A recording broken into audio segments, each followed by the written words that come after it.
Right, good afternoon, everybody. We start with, as usual, just apologies for absence. I believe we have some, Jonathan. Thank you, Lord Mayor. We've received apologies from councillors Goddard, Ligo, Hunt, Jupp, Rahman, Regisford, Mallock and Mundy. And I'll note councillors Harley and Yateman will be late. Thank you very much. And do I have any other? I do, yes. Okay, we'll start at the back. Okay, she's not late. Councillor Crash will be late as well. Thank you. Okay. Councillor Rod Smith will also be late.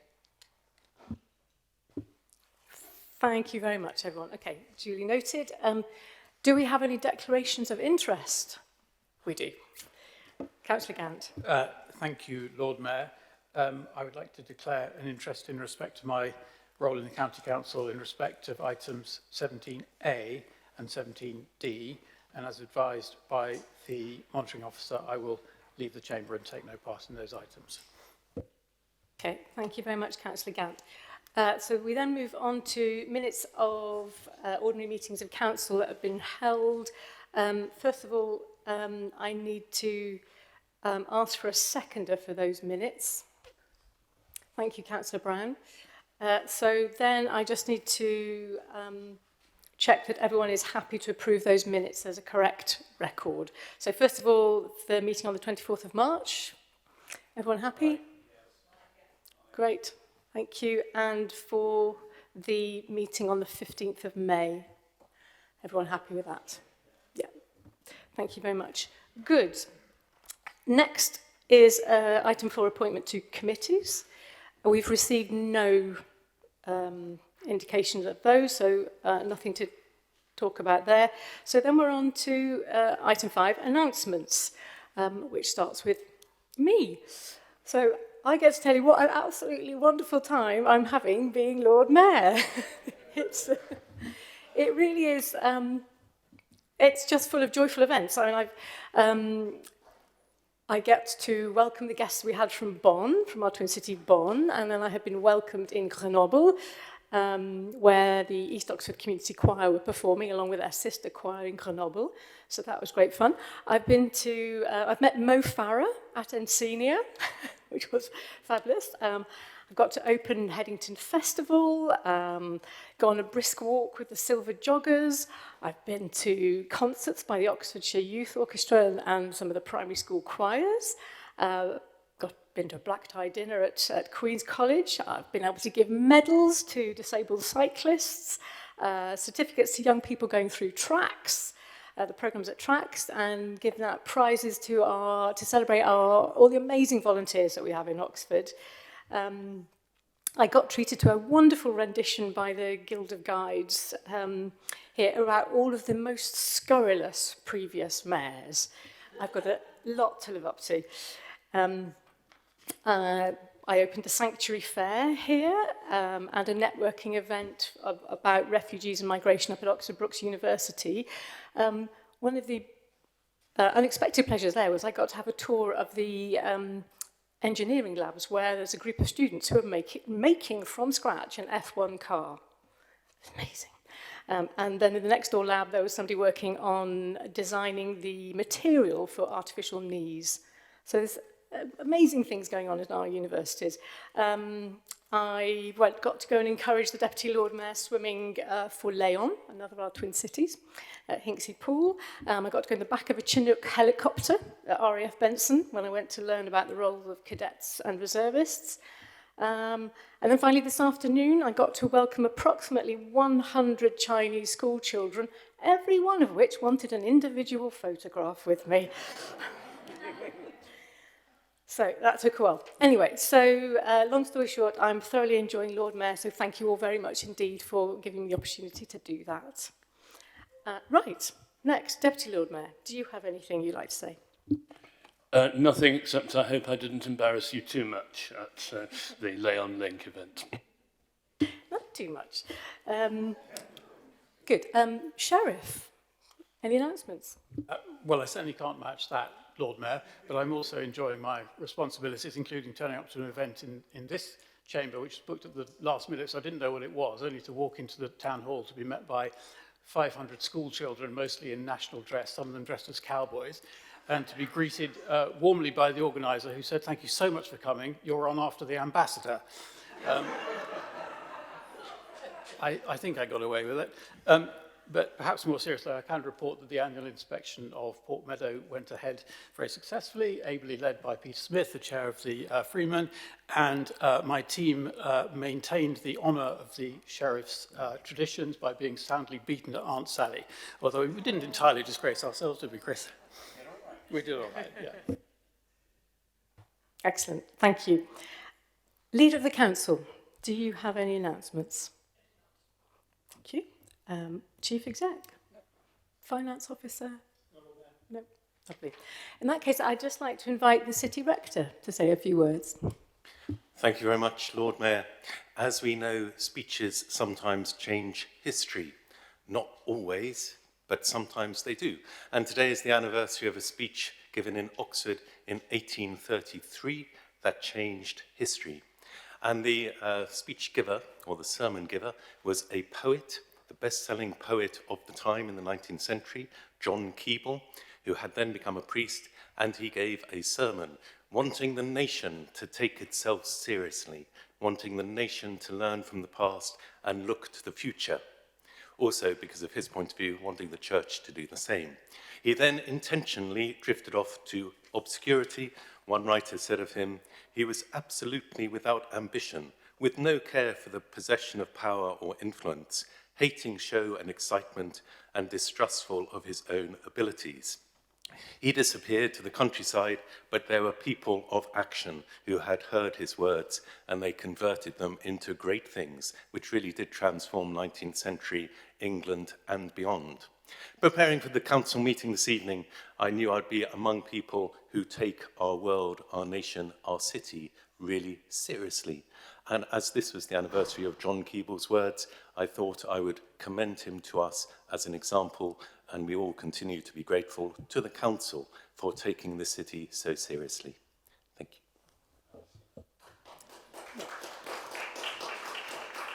you. Thank you. Item 6, public addresses and questions relating to matters for decision at the meeting. There are none. We move to item 7, which is the positive action policy. I think this is going to be introduced by Councillor Chapman. Yeah, thank you very much, Lord Mayor. The proposal is in front of you for the Council to resolve to approve the policy for publication and use. The Cabinet has looked at it in detail and is happy with it. I think you could say that positive action should be very much part of our DNA here in Oxford, given our views about equality, diversity and inclusion. I think it will help us tackle underrepresentation in the Council at the different levels at which we have at the moment. It's important to have a clear policy in this area, a reference point for staff, for management, and also I'm pleased to say that the unions are very supportive of this proposal. Positive action used well and thoughtfully can improve recruitment, retention, training and development. We are not yet using it in relation to recruitment, but we will be from now on. But we have been using it in relation already to management training for aspiring managers in the council. And we are on to our 3rd cohort in that aspiring management scheme. It's been very successful. We'd like to go on and do more. And it's giving many people a chance to learn new skills. And in the area of underrepresentation, I'll make a final comment that, it's quite hard to attract staff to come in. Everybody wants underrepresented groups to come and work for them in the different councils in the southeast of England. But development is the best way to keep them. And positive action enables you on occasion to do that. So I commend this to the House, as they commend it to the Council, and I hope it gets your support. Thank you. Thank you. And I believe Councillor Bryan might be going to second it. Happy to formally second. Excellent. Thank you. Do I have any comments or questions? Yes, Councillor Smoten. This one now. There we go.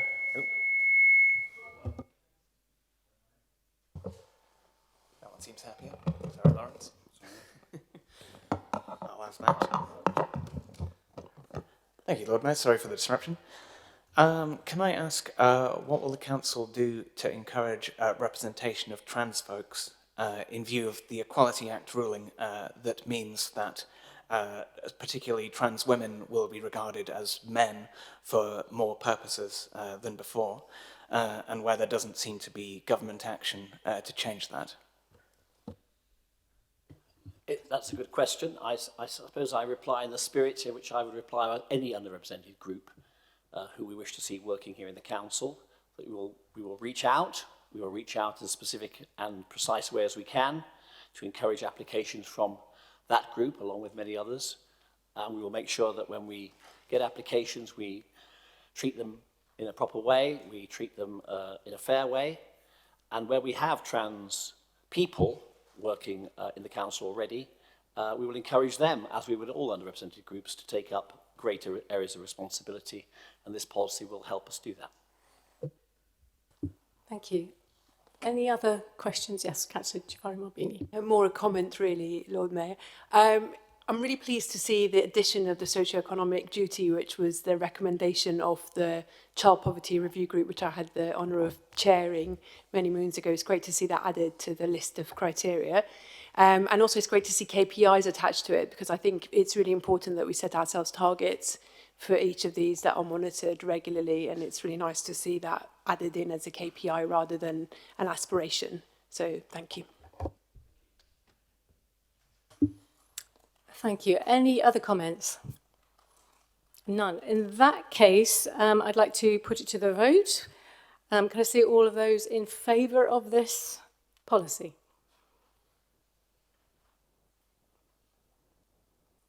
Okay. Thank you.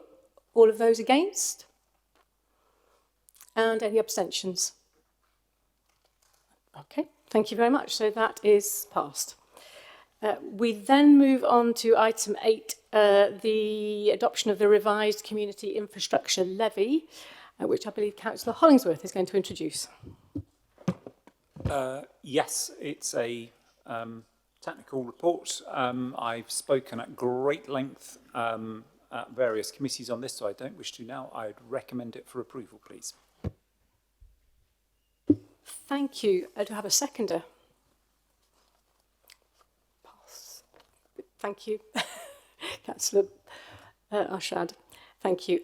Right, then again, do we have any questions or comments on this paper? Councillor Smoten.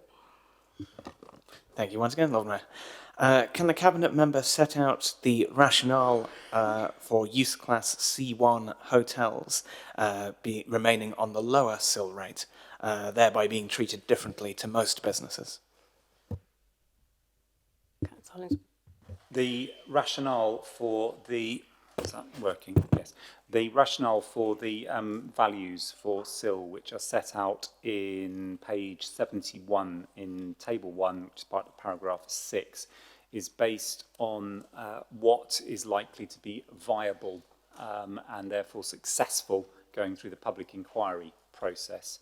The judgment made by officers and by me is that the variation that has been put forward, which is the variation highlighted in green, office and research and development business, was going to be successful in the viability assessment and then the public inquiry, whereas a variation to Class B2, Class B8, Class C1, or indeed to the residential institutions C2, C2A and C3 would not have been viable, and so it was not worth pursuing. Thank you. Any other comments or questions? Councillor Turner. Thanks, Lord Mayor. Sorry to be a couple of moments late for the meeting. I mean, just a comment, because I can see this is going to be, I sense this will be agreed at pace. It feels quite significant. You know, it's a significant increase backed up by evidence, as Alex has just told us. And what I think it does two things. One is it really reflects the buoyancy of the market for this sort of space in Oxford.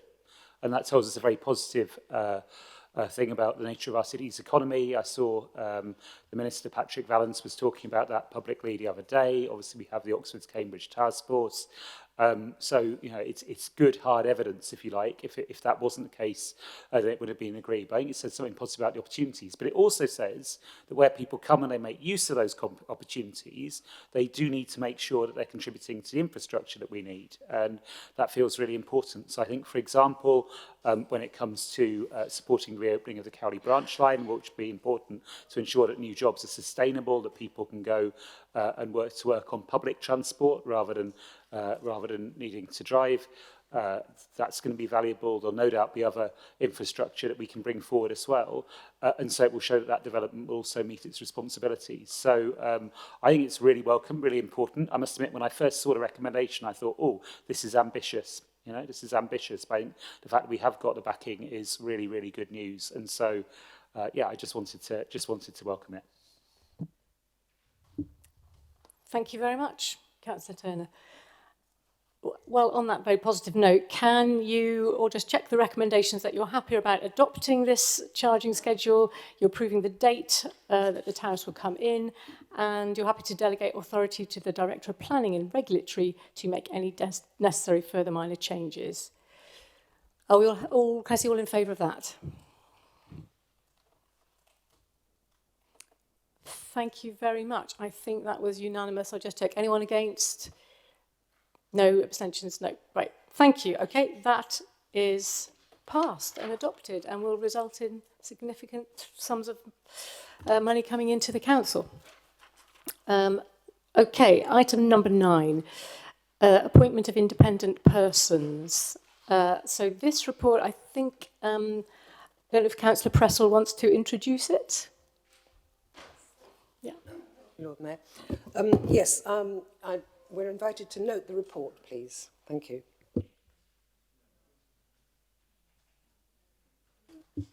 More or less, thank you. And I need a seconder from that. I don't know if Chris... Are you formally seconding that? Would you like to say anything? Formally seconding. Thank you very much. In that case, are there any comments or questions from other councillors? No.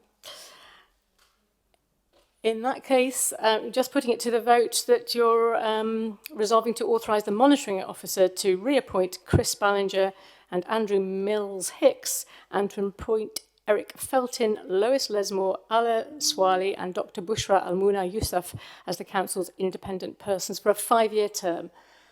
Can I see all of those in favour?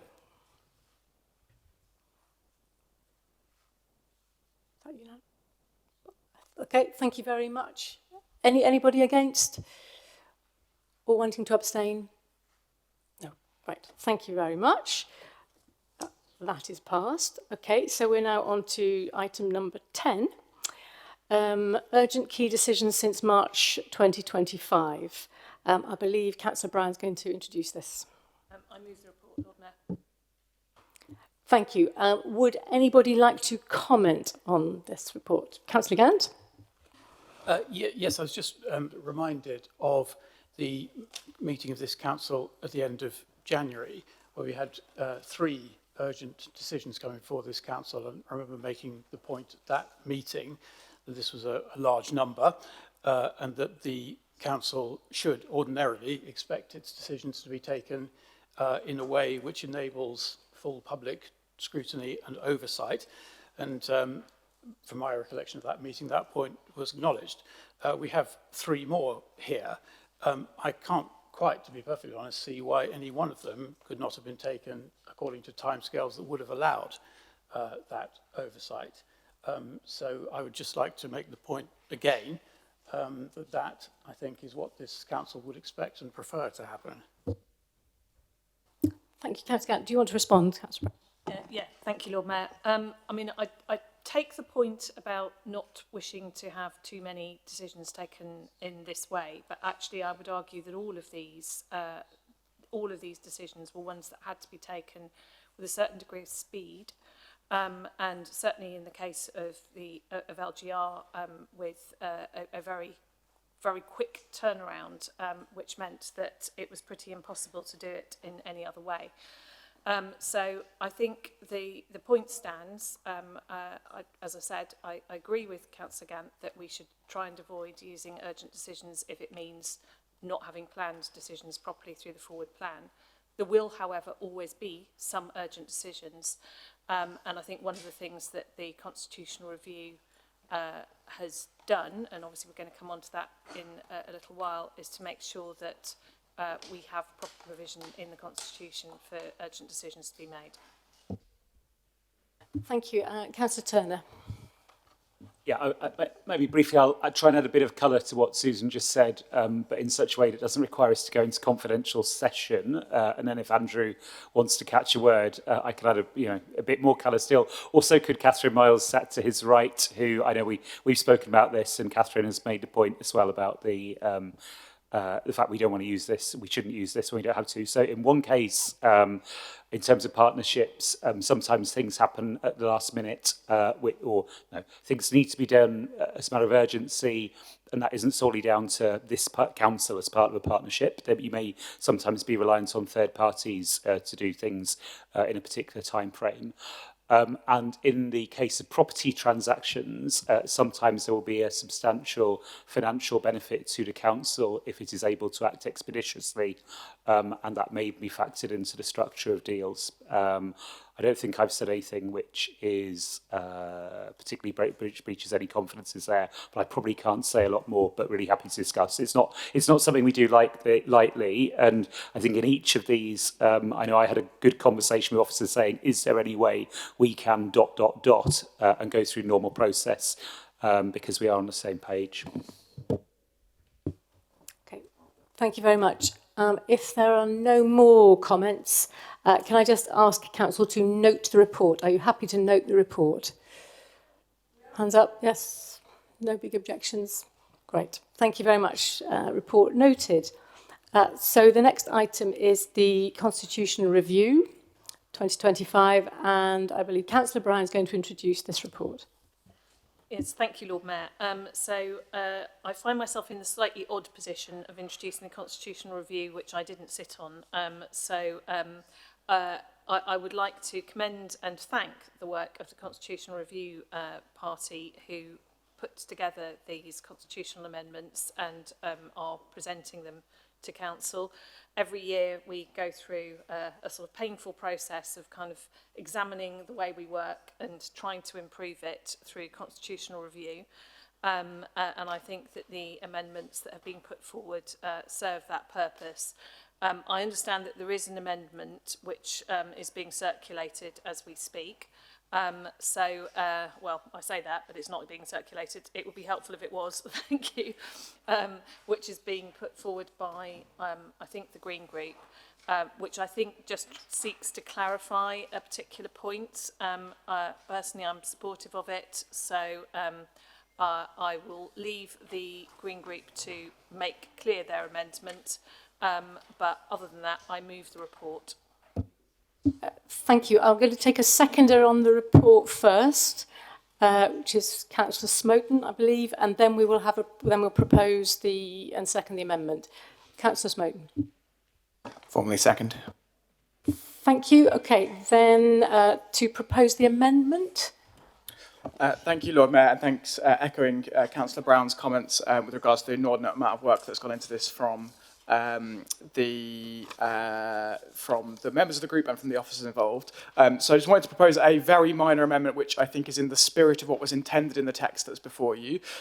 So the proposed amendment, which I think everyone's got in front of them now, is very simply on section 11.2 under civic office holders, where it says nominated councillors must have served for at least one full 4-year term. Instead, we're proposing that it should instead read, nominated councillors must have served for at least 4 full years. The reason for that is because it's designed to ensure that, as the intention behind the paper was, that civic office holders have a full and proper understanding of the council before they take civic office, and therefore they have got their feet under the table, so to speak. But the text, as in the original paper, can lead to some strange anomalies, whereby, for example, if you are elected in a by-election 3 years before an election, and then you're 3 years into your first full term, you would have served on the council for 6 years. However, if you were elected a ordinary election and then serve your full 4 years in that, you would then be eligible to take a civic office, whereas the councillor who had been elected for 6 years would not. And that seems to be outside of the spirit of what was intended behind this. So apologies, it's very tedious, but hopefully keeps it in keeping with the spirit of what was intended. Thank you. And Councillor Powell, do you want to second this? Yeah, happy to second and just say I was a member of the Constitution Review Group, and to my mind this very much reflects the intent of what we were trying to do. So I think, as Chris has outlined, it's just a bit of technical fixing. Thank you very much. So any comments on the amendment? Kingsworth. I have a question. This is dangerous, I know. I'm really apologetic, especially to a man wearing an excellent T-shirt. The nomination date and the 4 years counts on the nomination date. When precisely is the nomination date? Is that the one that happens where the Lord Mayor is nominated and then elected, assuming they win the election, or is it at the nomination process by the leader? Because if that is the case, then 4 years will not have passed. So when precisely is the nomination? I'll defer to somebody with more knowledge, but I think that would apply to either text. Councillor Brown. Wrong microphone, sorry. I think it would be nomination would be from when they were taking office. So that would have to be, it would make sense. So, and I think that's how we would have always considered it previously. Thank you. Councillor Rowley. Sorry, if I may hopefully clarify, a civic office holder is may be accepted in usually February beforehand, but they are formally nominated at annual council. So my understanding is that that's the date that would apply, as Susan has said. Thank you. Councillor Henwood. Thank you, Lord Mayor. I will be supporting the Green Amendment, but I would like to raise Council's attention to Councillor Malik, who has served this council for 21 years consecutively and is yet to be a Lord Mayor. I fail to understand why he hasn't been offered the post. That's all I have to say. Thank you. Thank you. We will park that, I think. Councillor Chapman. Oh. Thank you. In that case, we are going to vote first on the amendment. So has everybody seen the amendment and happy about what they're voting on? In which case, please can I see all those in favour of this amendment? And all those against? And any abstentions? Okay, thank you. Then that amendment is passed. So we're now going to debate it's not a motion, is it? But the recommendation, thank you, as a whole, the amended version. Any comments on the amended version? No, good. Everyone seems to be happy. So can I see all those in favour of the policy, the constitutional review recommendations?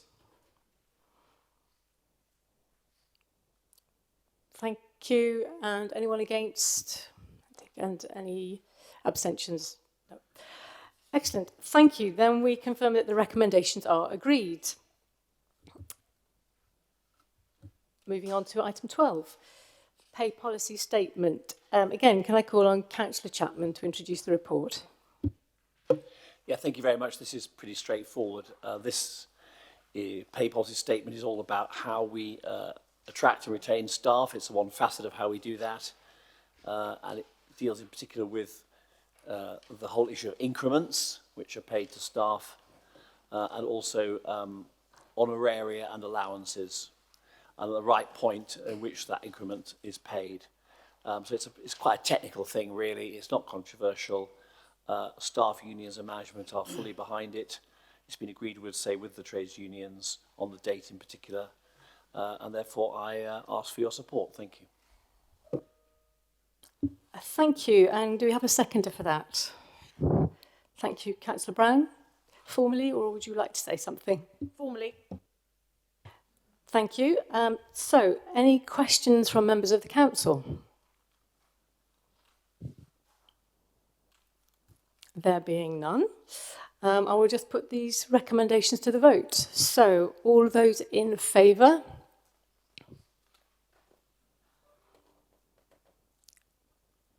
Thank you. That is unanimous. So that we can confirm that those recommendations are agreed. So we are now moving on to questions on the minutes of the Cabinet meeting. We've got several Cabinet meetings to go through. I'll just remind you before we start that there's a time limit of 15 minutes on this item, so for all three Cabinet meetings. So are there any questions on the meeting minutes from the 9th of April? No. Good. Are there any questions on the meeting minutes for the 18th of June? Councillor Smoten. Thank you, Lord Mayor. The leisure review, the figures there indicate a year-on-year fall in visits to our leisure centres of around 40%. Do we have more specific data as to what's happening there? Thank you. I'm not sure what specific data you are requesting for, Councillor Smoten. Can you be specific? Yes, it'll take me just a moment to navigate to the right place, but it is a table that was published that reviewed the leisure centres' performance year on year. If anyone's able to leap in with the answer, that'd be appreciated.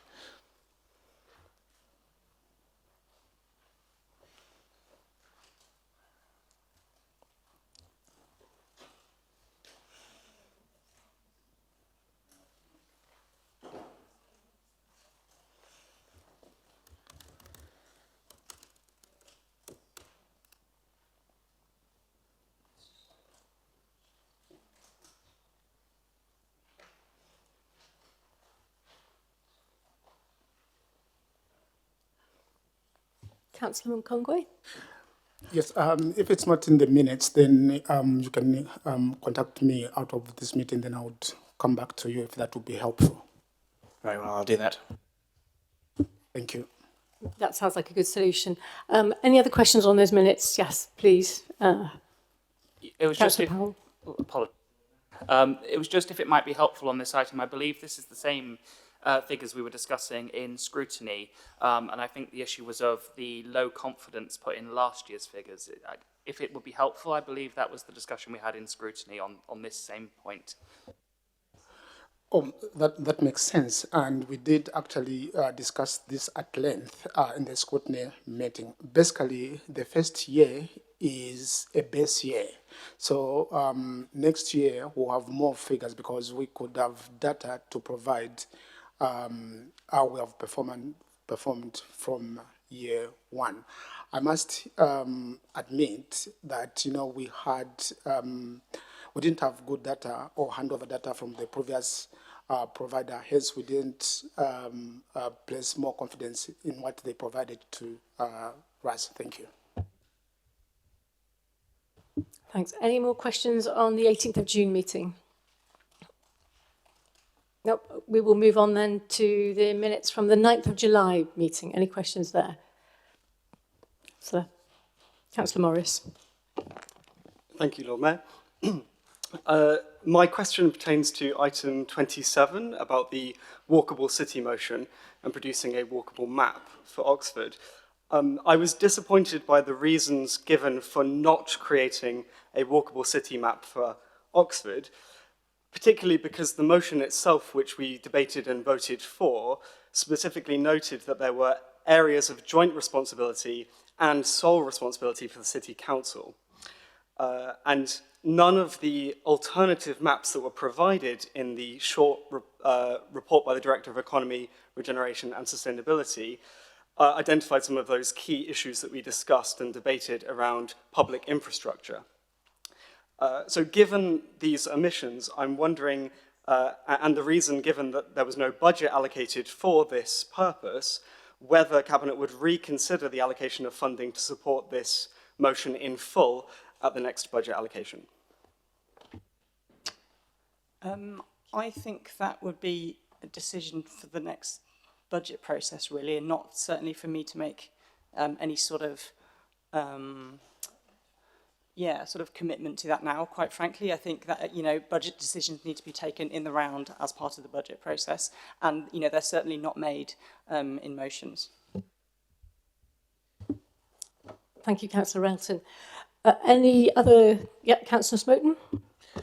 Thank you, Lord Mayor. Two from me on these minutes. One regarding the community lettings policy. Could the Cabinet member advise if the current lessors are supportive of the lettings policy that has been agreed?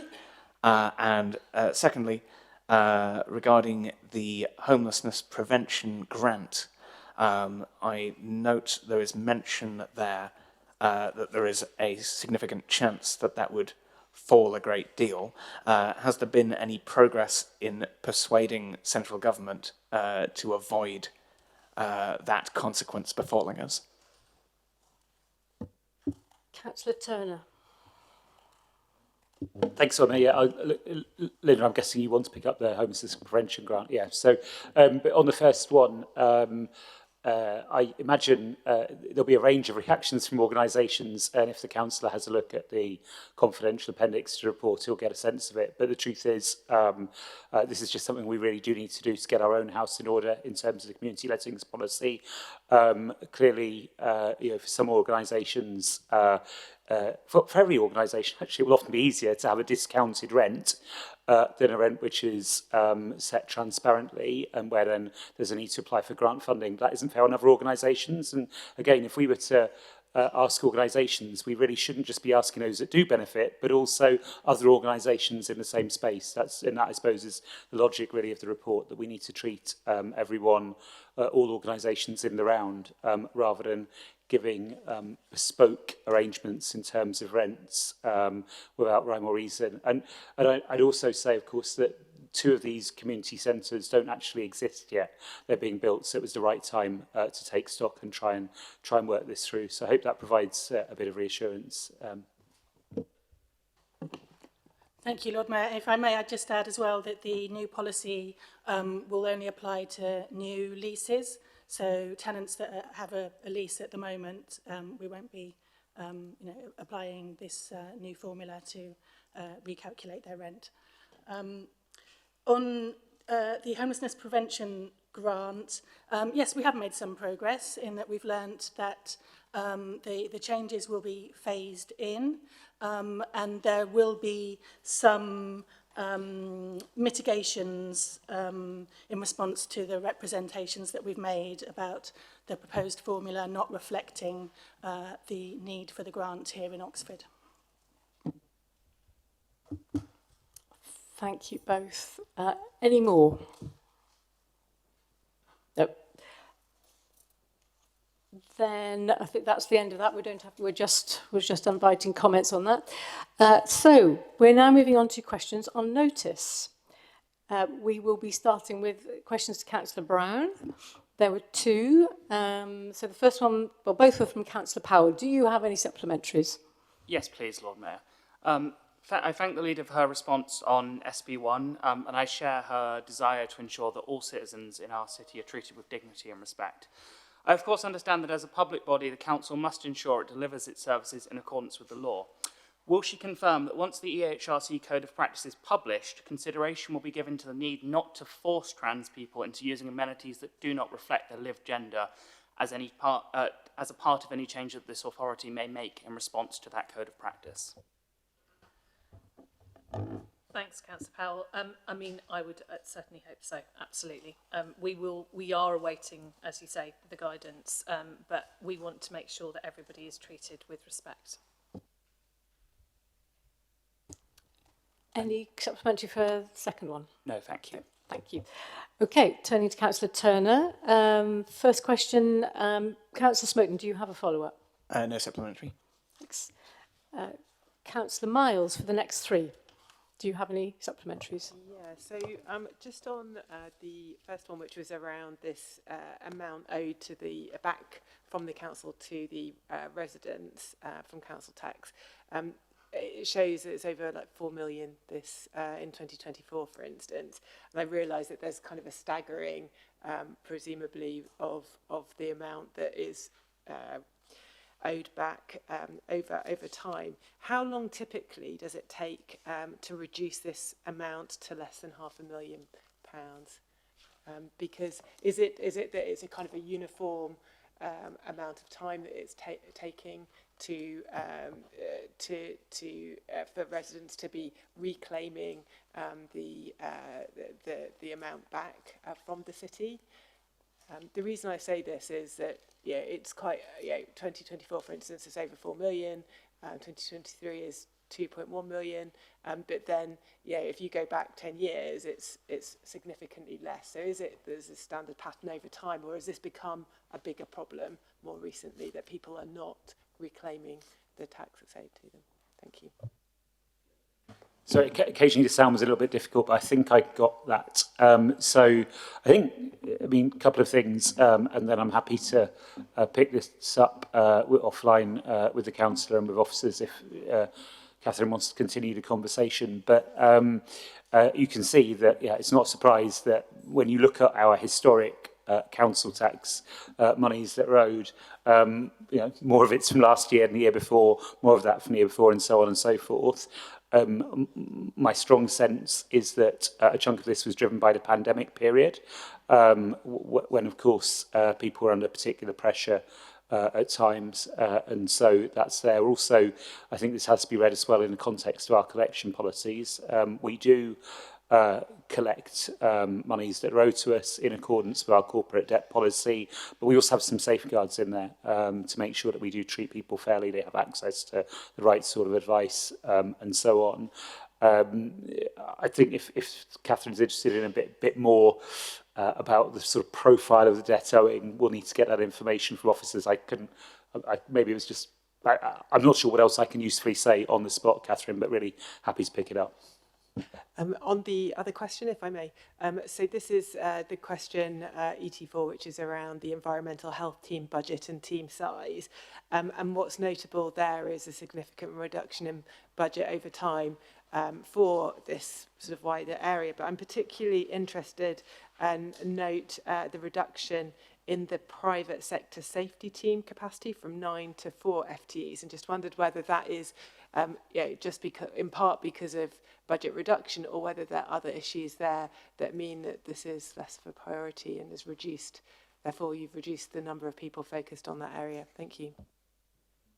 So I would strongly, so this isn't, that particular area isn't in my portfolio, but I would strongly suspect that it is in relation to ring-fenced income against expenditure for licensing work. So when we brought in the supplementary licensing scheme, then we will have taken on people to implement that. And of course, we can only spend the money from the scheme on the staffing. And then when a good chunk of that work's been done, then fewer people will be there. But I might be awry on that one. And if I am, Councillor Smith will no doubt correct me in the tea break and in you as well. Unless Linda has anything quickly to add now. You may well be correct, Councillor Turner, but the other possibility is we have found it very hard to recruit environmental health officers.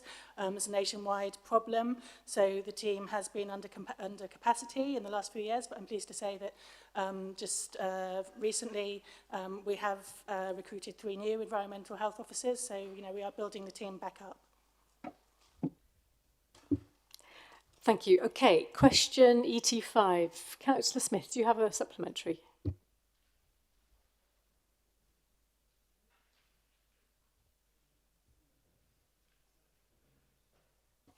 Thank you. Sorry, I hadn't realised I wasn't on the new one.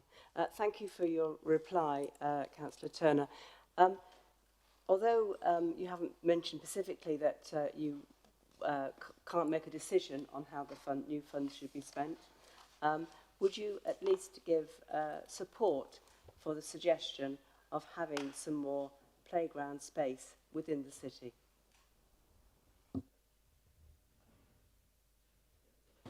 Okay, there's a few bits here. So, I mean, I am a huge fan, Lord Mayor, of our playgrounds. Indeed, you know, there was a time when an administration, it was a Liberal Democrat administration, so happened to have a playground closure programme, and identified lots and lots of playgrounds that they wanted to close, and you know, it was one of the reasons why they were voted out back in the day. I'm glad, you know, times have changed and we're on the same page about the importance of playgrounds. And I think I would also say that it's important to factor in not just providing playgrounds, but also maintaining them. The equipment costs, but of course it's also no use having defective playgrounds. So when we install these things, we have to look after the maintenance of the infrastructure as well as its installation. In terms of the SIL, including the additional SIL which we agreed, that, you know, there will be many calls on that. And the good news for the councillor is that that's something which the council will set. The council will set at its budget meeting. We agree a capital programme. We agree how our capital works are financed. It's not something where I come along and I flick a switch and I say, oh, I'd love a new big, you know, a big new playground for Rose Hill. That's something which we all have to do. And we have to assess it against the other priorities. If it helps the councillor to know, I am personally a huge fan of playgrounds. I've spent more time, frankly, than I would wish in the last 12 years in playgrounds for one reason or another, looking to wind down my very personal commitment there. You know, that doesn't help her really, because it's a decision for all of us in this chamber how to spend SIL monies, not just me. Thank you. Okay, question ET6. Councillor Fairweather, do you have a follow-up? No follow-up, thank you. Okay, thanks. Moving to questions for Councillor Railton. AR1, Councillor Miles, supplementary. AR2, Councillor Kerr, do you have a supplementary? AR3, Councillor Kerr, supplementary. Excellent, you're off the hook, Councillor Eltham, and we're on to Councillor Ashad. LA1, Councillor Powell, do you have a supplementary? Yes, please, Lord Mayor. I thank the portfolio holder for her response, and like her, I've been really impressed by the work of the local Speed Watch group, so thank you for drawing attention to their work. I also thank her for contacting the police to ask for their assessment of a speed camera in the area. Will she join me in using this opportunity to encourage the police and the county council to get in a room together and to undertake the work necessary to do that assessment at pace? Many residents of Morrill Avenue have been dealing with this type of speeding for years at this point, and the dangers are something that come into my email inbox at least multiple times a week. This is a very, very pressing issue for residents in that area, and will she take this opportunity to join me?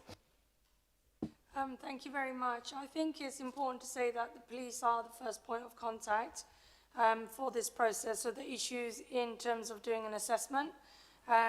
If that demonstrates a need for a camera, then the Highways Authority are engaged in the process. We can make sure. I think there's a process to go through, and I think we should just follow the process. Thank you. Thank you. Okay, moving on to questions for Councillor Chapman. NC1, Councillor Fairweather, do you have a supplementary? No supplementary, thank you.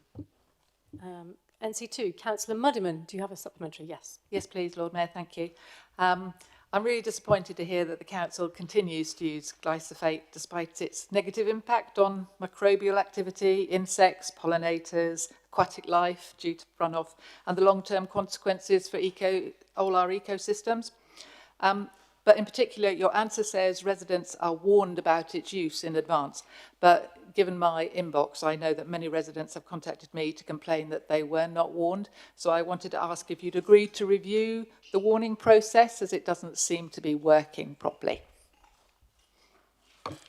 I'm always happy to look at the warning process to make sure it's working properly, so I will do that.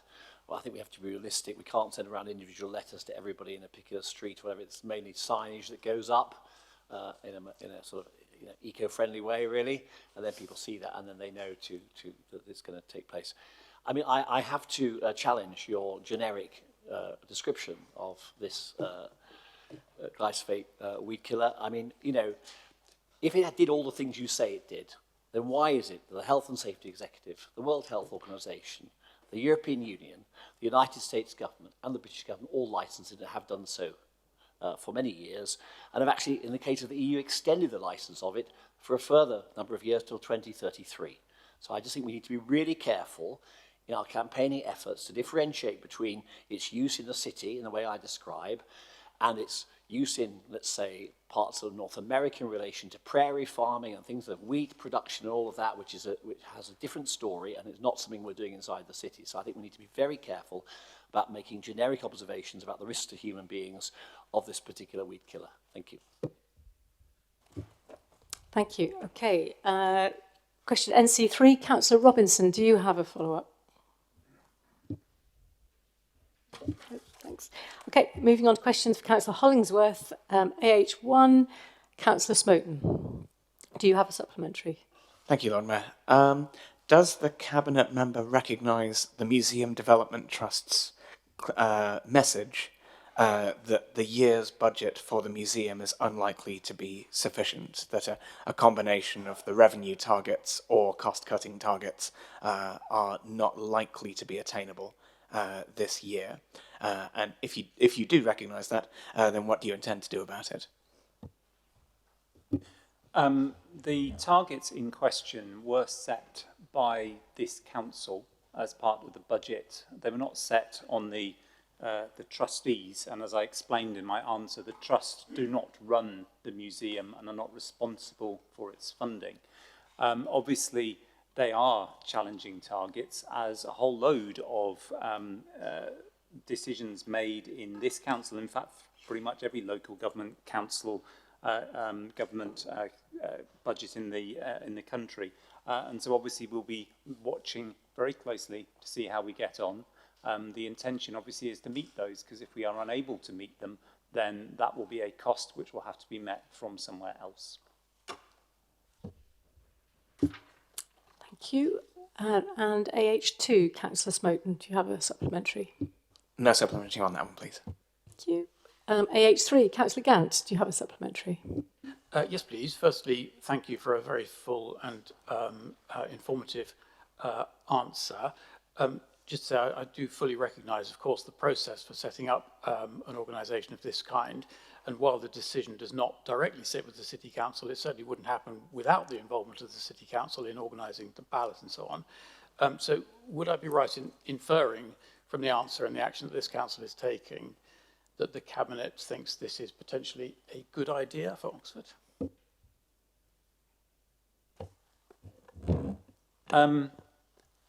It's interesting. I was just thinking whether what the answer would be if you'd stopped sort of halfway through, because I think, to be honest, I don't think the local authority does need to be involved. A group of businesses could create one of these, go through the process themselves. They might have to employ their local council in order to administer the vote, but they are the decision makers in the process. But in answer to the question, do I think it is a good idea? Yes, I think it is a good idea. If you look at the positive examples in Liverpool most recently, Manchester slightly longer than that, but also in pretty much every city in Europe and indeed North America, which has something like this, which is an opportunity to raise a small amount compared to what the tourism industry contributes, a small amount of money, and for the businesses, just need to emphasize that this is not a decision, if it is set up, the spending of the money will not fall to the City Council, will not sort of fill a hole in our budget or anything like that, but it does allow those businesses, those organisations to do things which I think are positive and imaginative, and there are plenty of examples. I suppose maps for cyclists might be one of those examples, maps for walking, guides, apps, publicity, all of these kinds of things which can make for a positive situation for those businesses, for the tourists, and for the people of this city, and for surrounding areas who work in tourism. I think it can be something which I hope that we get there. But as I've said in this, and at substantial length to scrutiny, he really liked this issue. This is not our decision. Our job is to facilitate and enable. And so the work that I and in particular council officers do will be to ensure that trust is the crucial thing, so that the organisations who get to make that decision trust the process that they're embarking on. Thank you. Question AH4, Councillor Muddiman, do you have a supplementary? No, thank you. And for AH5? Yes, please. Thank you for the answer, and I'm very pleased that you're facilitating a meeting. That's great. Do you know, has a date been set yet for that meeting? And if not, when do you expect that to be arranged? I'm aware of a meeting of a meeting date that has been agreed between the parties to that meeting. The City Council is simply enabling it to happen. That is a private meeting between the Jericho Wharf Trust and the owner of the site. So I don't think it is a date I can share. It will be just about within the definition of summer, let's put it that way. Thank you. And finally, AH6, Councillor Muddiman. Yes, please, thank you. Given the prospect of many more years without a permanent repair boatyard facility, will the council please consider interim steps to assist the residential boating community? Okay, that it would be difficult to see, since the council has no ownership of this site and has no access to this site and owns no other immediately obvious replacement site. I think that would be something that seems quite unlikely to deliver. Clearly, it is a responsibility on all authorities to look at the provision of services and see if there is such a fundamental shortfall that there needs to be some action taken, but that responsibility may not fall on the council. It may fall on others. I do very much appreciate the point. I think it's worth noting that where I'm going to be very specific about this. I've lived in Jericho for 30 years near the boatyard, not immediately adjacent to it. And I've walked up and down that canal past those boatyards for a very, very long time. I've known an awful lot of people who live in boats which have been in good condition and in poor condition and in terrible condition. And I've known some of the people who have recently died on their boats. So yes, this is a serious issue, and those people are as important members of our community as literally all of us and everyone else in this city. So I completely understand the seriousness of the point, since the original question relates to a very specific act, the compulsory purchase duty, which, as I've signalled in the answer to the previous question, were we to pursue now, the legal advice is we would just be spending an awful lot of taxpayers' money. We would fail, we would achieve nothing, and the only people who would feel better out of that are lawyers, and I don't feel that's a terribly helpful way to move forward. Thank you. Moving on to Councillor Mukongwe, but just to note that because we're getting through things in quite good time, we may well go to item 16A, which is Councillor Mukongwe's report, and maybe 16B, which Councillor Miles. So just be prepared that we might get there before the break. Thank you. Okay, so, but questions to Councillor Mukongwe. CM1, Councillor Smoten, do you have a supplementary? No supplementary. CM2, Councillor Powell, do you have a supplementary? Yes, please, Lord Mayor. Councillor Mukongwe, thank you very much for your response, and I really appreciate both the tenor of your response and also the difficult situation that the leisure provider, for example, will be placed in. Simply a request that once the leisure provider has had the guidance put down in the Code of Practice as well as the leisure guidance, would you undertake to report back on any policy amendments they are making? Yes, happy to do that. Thank you. Okay, questions for Councillor Smith? We just have one, LS1. Councillor Robinson, do you have a supplementary? No, thank you. Okay, then slightly unusually, we do now have a couple of questions for chairs of some of our committees. So we have one, Councillor Clarkson, Chair of the Planning Committee. MC1, Councillor Roll, do you have a follow-up? No. Thank you. And one for Councillor Miles, Chair of the Licensing and Gambling Acts Committee. Councillor Powell, do you have a follow-up? No. Excellent. Right. Well, since it's only just gone 6 o'clock, then I think we will try and get a couple of the items we would 16A and 16B as well, perhaps if we have time, done before the break. So 16A is the Oxfordshire Health and Wellbeing Board and the Health Improvement Board Partnership Report, which I'll call on Councillor Mukongwe to introduce. Thank you very much.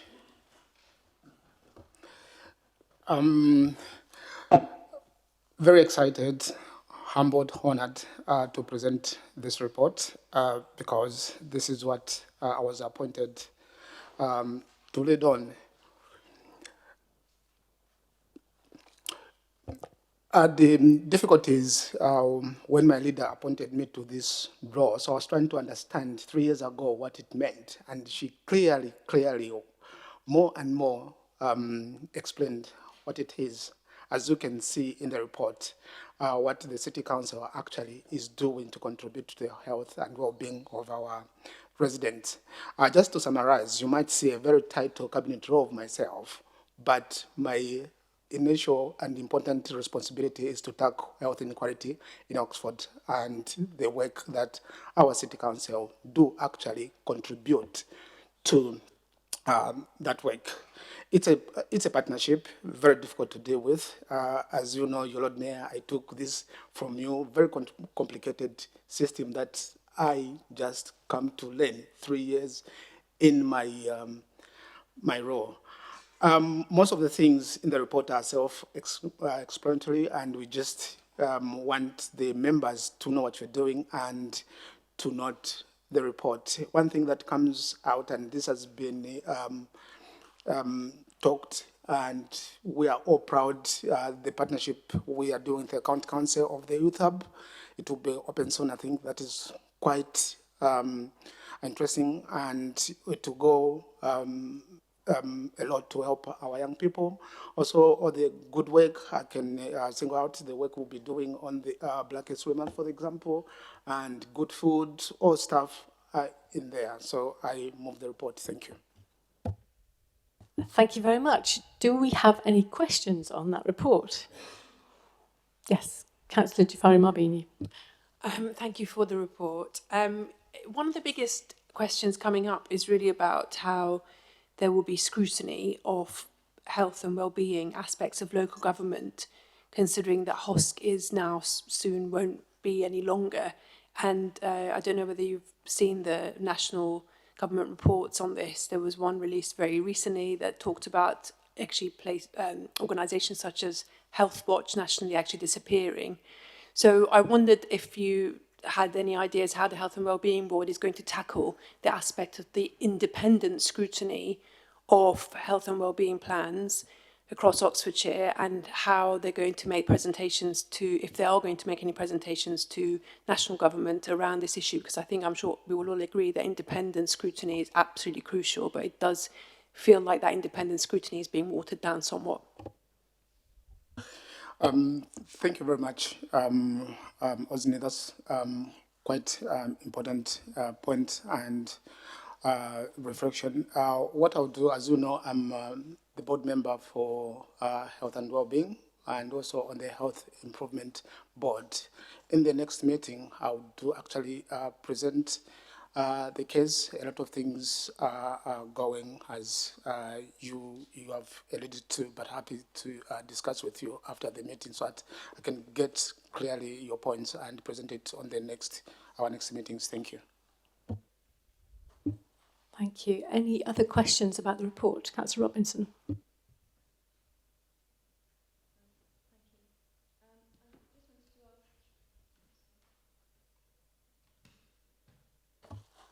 Thank you. Thank you for the report. It was really interesting and it's really positive. Wondered if you thought about including gardening, community allotments and community gardening within the report, because that has a huge connection to people's health and well-being. It's gentle exercise rather than leisure and fitness, and it also connects with the food. So you've talked about food, but you haven't used allotments and community gardens within your report. Thank you very much for your contribution. You'll be pleased to know that until May this year, I was the cabinet member responsible for allotments. So I've got very good experience of what you're talking about, including the community garden. And actually, we have discussed on how we can integrate the community garden, or probably my thoughts. I haven't yet shared it with the Anna Wrighton, who's my successor. So I'll have a word with her as well, but I'll intend to include what you have said into the report. We are doing very fine actually with our 29 allotments. Thank you. Any other questions on this report? Then in that case, I'd like you to just agree to note the report. Is everybody happy with that? Yep, right. Then we do have time to do 16B, the annual scrutiny report, which I think Councillor Miles, who was chair of the scrutiny committee of all of that year, is going to present. Thanks. Thank you very much, everyone. So during this last municipal year, scrutiny took place in a challenging political landscape with the minority administration and a fragmented council composition. As we sit here today, that's still the case. So this made scrutiny's role all the more vital in maintaining a delicate balance of power and ensuring accountability. This was also tested against the backdrop of the high-profile withdrawal of the Oxford Local Plan 2040 from examination, following the recommendations from the Planning Inspectorate. And we also saw constitutional pressures emerge, including a rare call-in of a cabinet decision on the sale of council land. Also, the notable rise, which was referred to earlier today, around the use of urgent decisions, and that prompted scrutiny to explore the appropriacy of this trend and recommend stronger safeguards and oversight in that, which will be continuing in the year ahead. The scrutiny also remained focused on thematic policy priorities in the context of a global political climate which is changing, zeroing in on themes such as community, diversity and inclusion, and we saw this policy earlier on today, so thank you for that, and also around climate change as well. So, as a whole, the scrutiny function collectively made a total of 96 recommendations to Cabinet across a wide range of areas. Of these, 59 were accepted and 16 were partially agreed. Well, not all of our recommendations were taken forward. I think the committee was heartened that, that its views were embraced and its role and as a constructive friend was taken on board. And so we acknowledge the success in that area.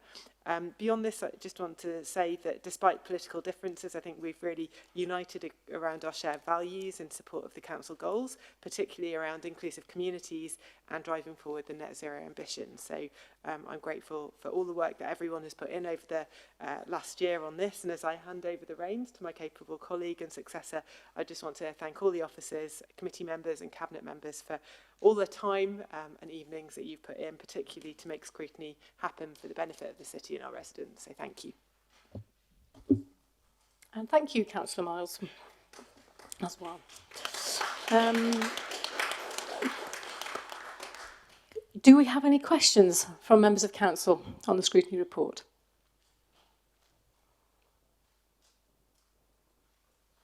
We don't. In that case, thank you very much for your hard work on it as well, Councillor Miles.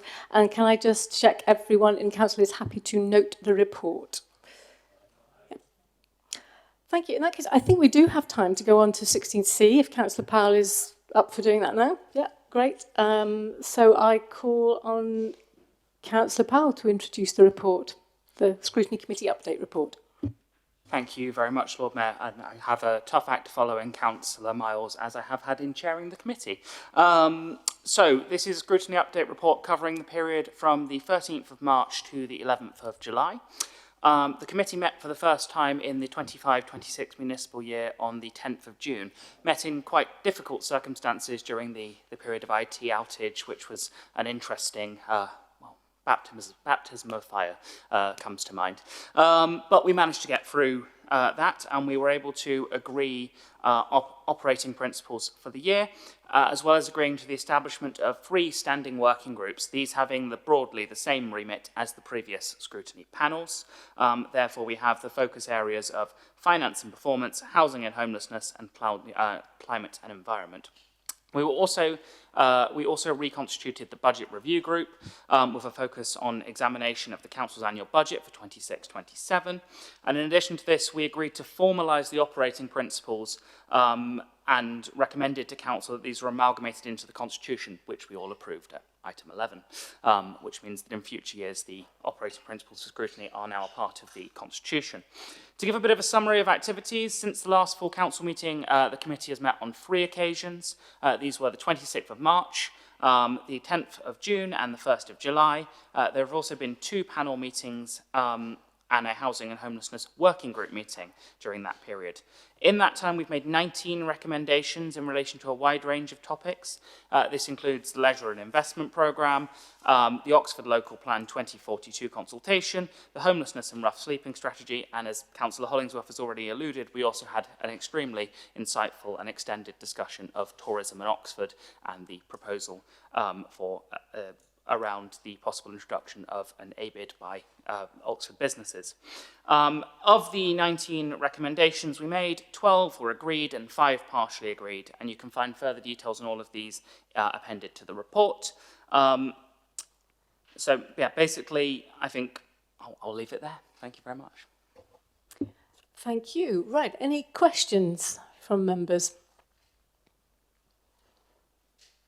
No, in that case, can I just check everyone is happy to note that report?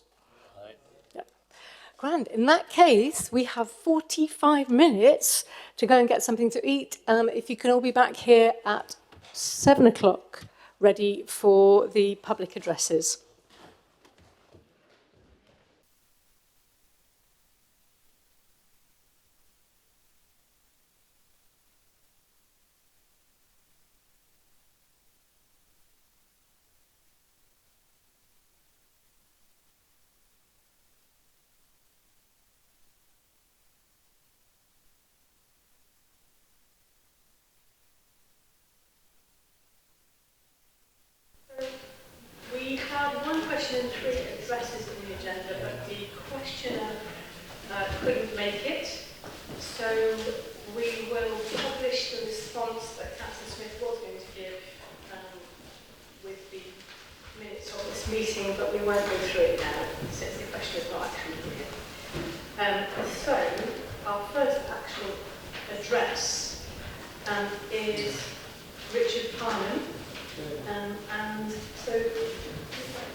I'm here today to speak in favour of Council Motion 17A, oppose Oxford County Council's congestion charge. In fact, I don't think you should just resolve to oppose the congestion charge. I think you should go further. Maybe even consider legal action against OCC for dreaming up a scheme which is objectively bonkers. Now let me give you a few examples about why I regard the congestion charge plan as bonkers. If you walked out onto the plain 2 to 3 weeks ago during the morning rush hour, you'd see that Iffley Road was rammed with cars as far as the eye can see. By contrast, St Clement's was busy-ish but fundamentally free-flowing. So which road is getting a £5 congestion charge? St Clement's, obviously, not Iffley Road, the quieter road, not the busier road. It's a similar picture up in Marston. During the running rush hour, traffic flows freely along Marston Ferry Road. Meanwhile, the nearby Marsh Lane, which is a residential road, is absolutely rammed. So which cars gets congestion charge camera? Marston Ferry Road, obviously. To make matters worse, the already busy Marsh Lane is predicted to get several more hundred cars per day as a result, according to OCC modelling. Now, to top it off, a safety report produced by OCC as part of the related traffic filter schemes predicts shunts, pedestrian trips and falls and pedestrian vehicle collisions are likely to occur outside the Swan School as a direct result of this scheme being introduced. So not so fun fact, the officer's recommendation was to move the camera and that was overruled. So much for Vision Zero. It gets crazier. If you walk along St Cross Road during the morning rush hour, even during term time, the road is practically empty. Despite a lack of any obvious objective justification for a congestion charge on this road, it's getting one anyway. A quiet road getting quieter again.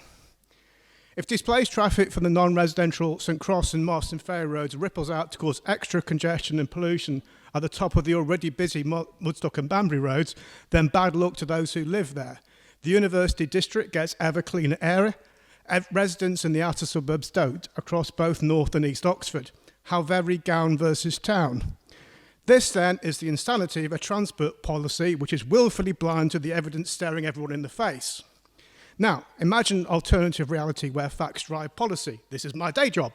In this magical reality, someone at OCC would have realised that morning traffic jams on Iffley Road evaporate the moment that private, and not the state schools, go on holiday. If council officers had finally recognised this obvious fact, then maybe a targeted intervention involving private school traffic might be trailed. Maybe open up park and rides to become school pick up and drop off points. A simple idea which OCC is now only vaguely pondering. Why wasn't this ideal trialled first at practically no cost to anybody? Likewise, if everyone acknowledged that hospitals are likely to cause a significant source of traffic in outer Oxford, then maybe we could do something about it. Maybe a car park could be built on the A40 near Barton Park with a shuttle bus provided to the hospital through the secret bus gate linking the A40 with Meaden Hill in Northway. If it's quicker and easy to hop on a shuttle bus from the JR to the new car park, then why wouldn't you? Carrots versus sticks. Maybe also persuade Oxford main hospitals to spread out their clinic days, so hundreds of outpatients aren't trying to get to the same location on the same day. Really, really simple ideas to trial, but no. Because of course this is all crazy talk, because what's driving the whole proposal is not a plan to actually fix congestion hotspots or to propose solutions that are likely to make a tangible difference. Instead, the congestion charge is proposed in a desperate attempt to meet an arbitrary target that OCC committed to when bidding for its electric bus grant. And of course, OCC can't lose face by doing something that would improve bus reliability, such as removing the LTNs. The LTNs, if anyone needs reminding, caused an immediate and profound collapse in service reliability and bus productivity, and has been a failure in all aspects according to the bus company's narrative mission. As a result, OCC will have not challenged, approved this scheme to help it meet its bus company KPIs while making a few million quid in revenues and funds in the process. And it will do so no matter what damage the congestion cause inflicts in the city. In light of OCC's intransigence in the face of appeals to reason, Oxford City Council should oppose the congestion charge proposals with all the powers at its disposal. Thank you.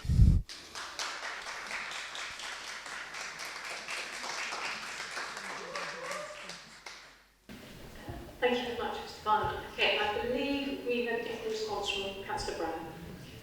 Thank you, Lord Mayor, and thank you, Mr. Barnum. You'll be aware that the Labour Group have, on behalf of the City Council, already expressed our opposition to the proposals from the County Council, and that we have a motion on the Council agenda to that effect. It remains to be seen if our Transport Authority, the Oxfordshire County Council, are willing to listen to the views of the city's elected representatives and its residents and businesses.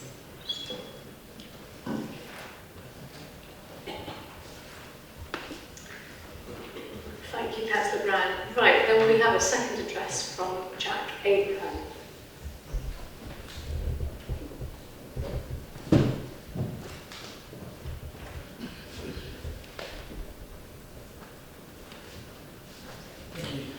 Hi, Mr. Abraham, you have 5 minutes.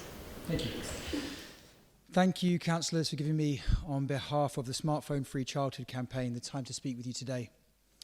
First and foremost, we're parents. Many of you will be parents as well, and some of you will have older children, and perhaps some of you are regretting choices that you have made around how to integrate technology with your family. If that is you, then forgive yourself. It has always been hard to raise children, and perhaps now it is the hardest it has ever been. Which is precisely why we need a coalition of parents, educators, and policymakers to come together and co-create the environment in which our young people can flourish. I want to draw your attention to the 5th aim of your motion, where you articulate the Council's intention to offer support and encouragement to continue to develop policies addressing concerns related to smartphone and social media use in schools. You've read the statistics yourself. Educators need support. Educators need encouragement. And educators need tools to be able to make the necessary changes on behalf of young people and their families within their communities. Our politicians and civic leaders must step in. You must help make the space to enable parents and educators to ask the hard questions of one another that need to be asked, to hold meaningful and open discussions, to explore solutions together to be better able to navigate the myriad and highly individual circumstances in which they are living and working, and help provide the framework to create the solutions that work for them in light of the unhappy facts that we're all faced with. Of the many group action problems humanity faces today, the question of allowing our children access to the internet, and perhaps a more terrifying thought, allowing the internet access to our children, is one that is being addressed, but by individual school leaders. Leaders such as Louise Cowley here in Oxford at Spires Academy. However, many schools in our county who are already struggling for resources do not have the time and wherewithal to take the step that she did and ban mobile phones. There is a huge risk that if leadership is not provided on this issue, then we will see more schools struggle to deliver the educational values and concepts that they strive so hard to deliver every day. We will see more children suffer, both physically and mentally. We will see an ever greater gap in attainment between children who are lucky enough due to location or resources to attend schools who have banned phones, and those children who, through no fault of their own, do not attend schools who have enacted a ban on mobile phones. Children who do not attend schools where the responsibility to manage the immense effects of smartphones, social media, notifications, and apps has been taken back from them and placed in the hands of responsible adults. The word ban is loaded, conjuring images of Puritanism and condemnation, and it hides what is a nuanced issue. So we understand that the implementation of a ban could be seen by some as being a backward or even a regressive step. Yet you have heard and read the statistics of the havoc on young people that the combination of smartphones and the internet is wreaking. And many of you will see the impact with your own eyes in your own day-to-day life, with your own children, with your own family members, and in your clinics. The truth then is exactly the opposite. For what could be more progressive than to reflect with humility on the new information we've learned and make change? We did not know what we know now. We did not know that our children, young people, and all of us in this room would be impacted in the ways we have been by this powerful technology. It is now our duty to respond to this emergent and unignorable issue and take the necessary steps to protect our children and enable them to discover themselves, each other, and the world around them without these seductive devices until they're ready. Thank you.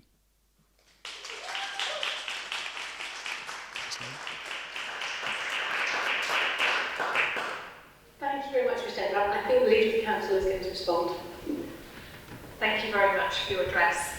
While I have enormous sympathy for the aims for your campaign, as I think most, if not all, of the councillors in this chamber do, I'm not convinced that the motion in front of us will assist with your aims. I'm aware that many schools and academy trusts in the city are already doing this, and it's also worth saying that we are not currently the city's education authority, and that while we work closely to support our local schools, and in particular to help them to raise attainment, we have no remit to instruct them to do anything. So thank you very much for your address. We will be discussing the motion later if we have time. Thank you.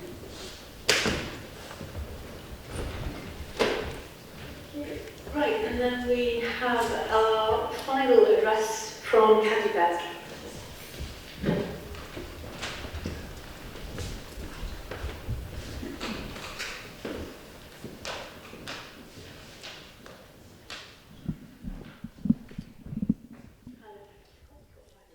Okay, thank you.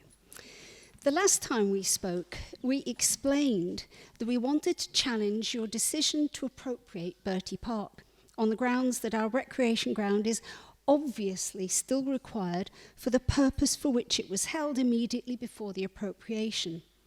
Your documentation used data from the local insight profile for Hinksey Park Ward, like the lower quartile house price and the percentage of households living in socially rented homes, to show that there is a significant need for social housing in the area. Most would use this same data to conclude that there is also a significant need for recreation space. In the Cabinet meeting last October, Councillor Hollingsworth described your plans for Bertie Park as a reprovision of open space in a slightly different place form and the provision of 2 new play areas in a slightly smaller form. Slightly was understatement of the year. At a time when you want to build hundreds more houses in our area, your documentation makes it clear that your proposed reprovision will not even meet the needs of existing users. But you still decided to proceed with the appropriation.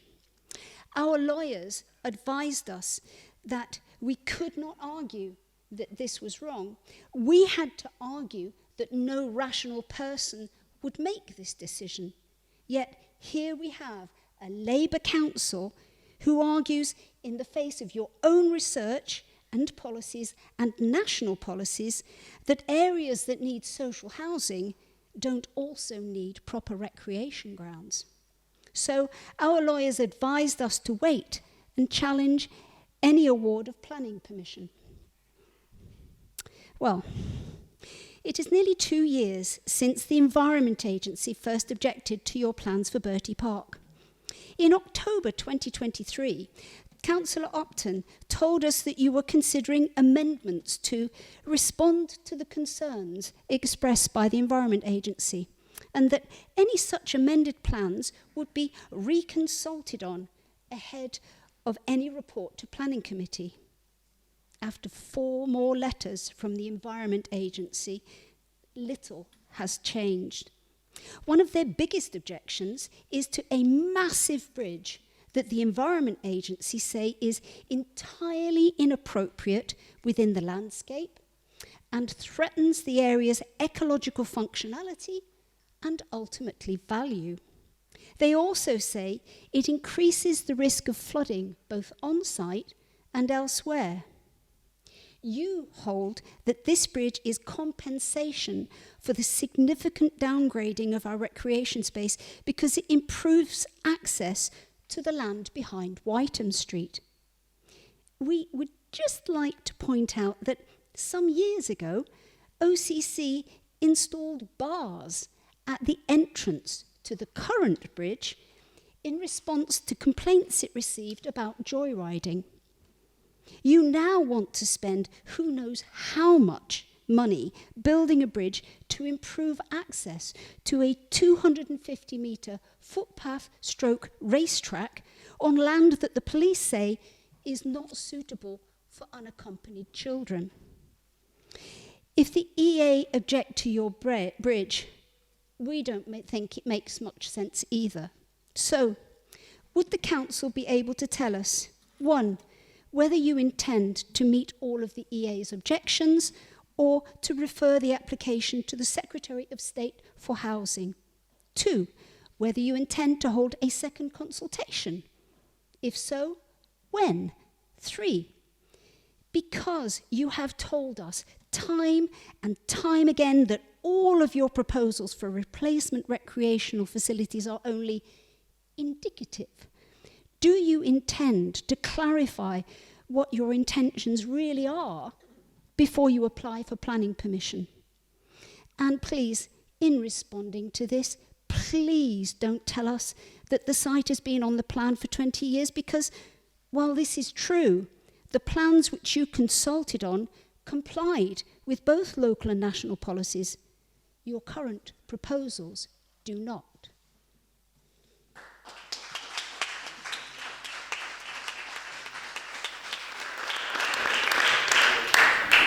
Thanks, Ms. Beck. Actually, Councillor Chapman is going to respond. Thank you very much, Lord Mayor, and thank you very much, Ms. Beck, for your comments, for your address. As I'm sure you're aware, these matters are subject to a live planning application, and it will be decided by the local planning authority in due course. And I would expect that planning application to come forward for discussion in the autumn. OX Place, the council's wholly owned housing company, have been working positively with the Environment Agency and the local planning authority with the intention to address all of the Environment Agency's objections. Updated bridge plans and a biodiversity net gain assessment will be submitted to the LPA shortly. The last formal LPA consultation on this application was way back in May 2023. This additional information is expected to be subject to a fresh formal planning consultation after the receipt of it by the LPA. OX Place also intends to continue further collaboration with the community to build on the successful young persons engagement event conducted prior to the planning application submission, with a further engagement event with young people after planning to finalise the plans for the play equipment. Thank you very much. Thank you, Councillor Chapman. Right, that is the end of the public addresses, and so now we are moving on to motions.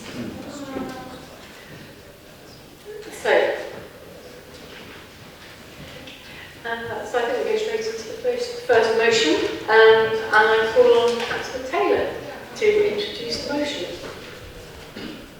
Thank you very much, Lord Mayor. London's congestion scheme is flawed. It has a lot of problems with it, but it's something that we could discuss as an authority and as a community.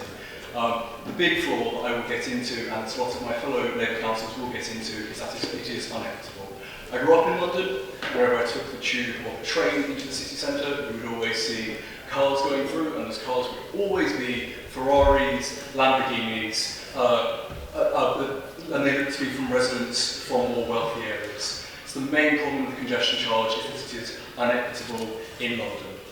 The problem with the proposed scheme that has been proposed by Oxfordshire County Council is that it is not a congestion charge. London's congestion charge draws out a zone, an area within London with which you cannot drive through. It is the city centre. What the Oxfordshire County Council are proposing is to essentially turn 6 of Oxford's main roads into toll roads. It's not a congestion charge. Additionally, while the problem of wealthy drivers in London is something very different, the County Council and local authorities have repeatedly identified private school traffic to be one of the biggest, one of the largest parts of composition for traffic within Oxford, including the Northern School just past the St Clement Street filter, or St Clement Street toll as it could be referred to. The proposed congestion charge scheme would not limit this private school traffic.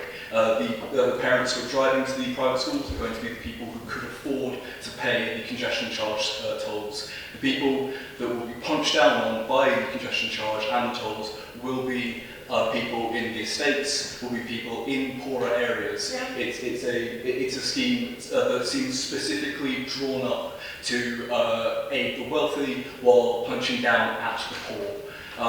This is why I take a lot of issue with the County Council continually referring to it as a congestion charge, and that's why I bring up London's congestion charge. It's a very different scheme. I would like, at some point, the County Council to begin to acknowledge that they are essentially proposing 6 toll roads for the city, which I don't believe is a serious plan to tackle traffic. If you want to address congestion in the city, toll roads is not the way you should be going about it. One of the biggest issues we've seen in regards to this is the scheme was announced the same day that many of the major stakeholders were also informed that it would be happening. What we'd like to do as a council is have a proper sit down with the County Council and explain to them why we oppose this scheme and what we think we could do better. And I'm sure local residents would like to do that as well, as would the universities, as would the hospital trust. But we are not able to do that because there has been no proper engagement with the City Council by the county on this proposal. The county has correctly identified that while the Botley Road closure is occurring, they cannot go ahead with the traffic filter plan because it would be a complete disaster for local residents. However, they've essentially instead decided to go with this congestion charge toll road plan, which is just a leakier version of the traffic filter scheme. As a result, I move that the City Council opposes this congestion charge scheme, and I do wish in future that if the County Council proposes major traffic measures, they first come to the City Council and consult with us before announcing it to the public or attempting to put anything like this in place. Thank you.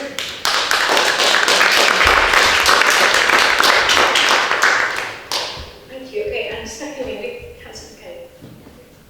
Thank you, Lord Mayor, and thank you, Councillor Taylor, for proposing this motion. I'm speaking in support of this motion from a place of concern with the residents in our city who are going to be disproportionately hurt by the proposed congestion charge. It's not just a traffic measure, it's going to be a social divider that's going to harm our communities. The core issue with the charge is that it's a regressive charge.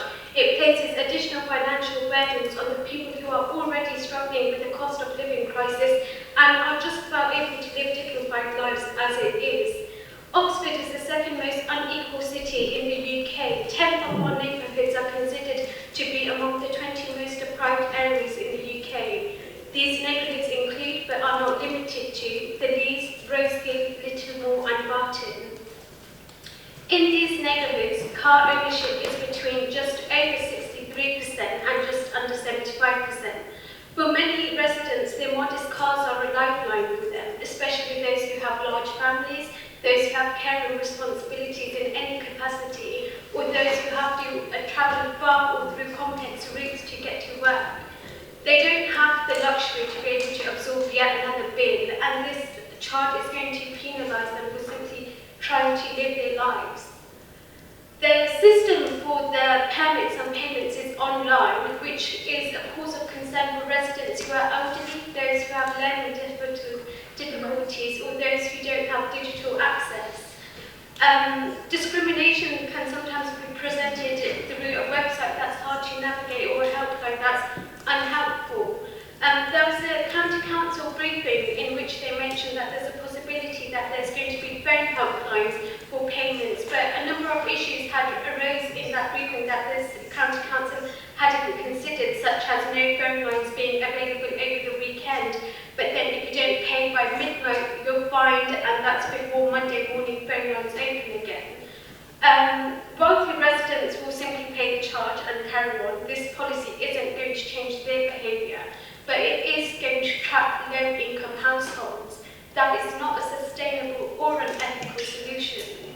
The County Council also said that they forecast that the scheme on average is going to reduce traffic in the city centre by 15%, but in the wider city by 2 to 5%. That's, generally quite a small percentage change compared to a policy that's going to hugely cause significant impact to the exasperating inequalities that our city already struggles with.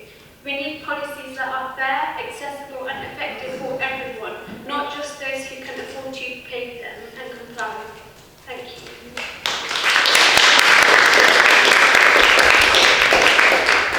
Thank you. Right, now, we do have an amendment opposed to this, so we are going to debate the amendment first after we've had it proposed and seconded. So I'm going to hand over to Councillor Henwood to propose his amendment.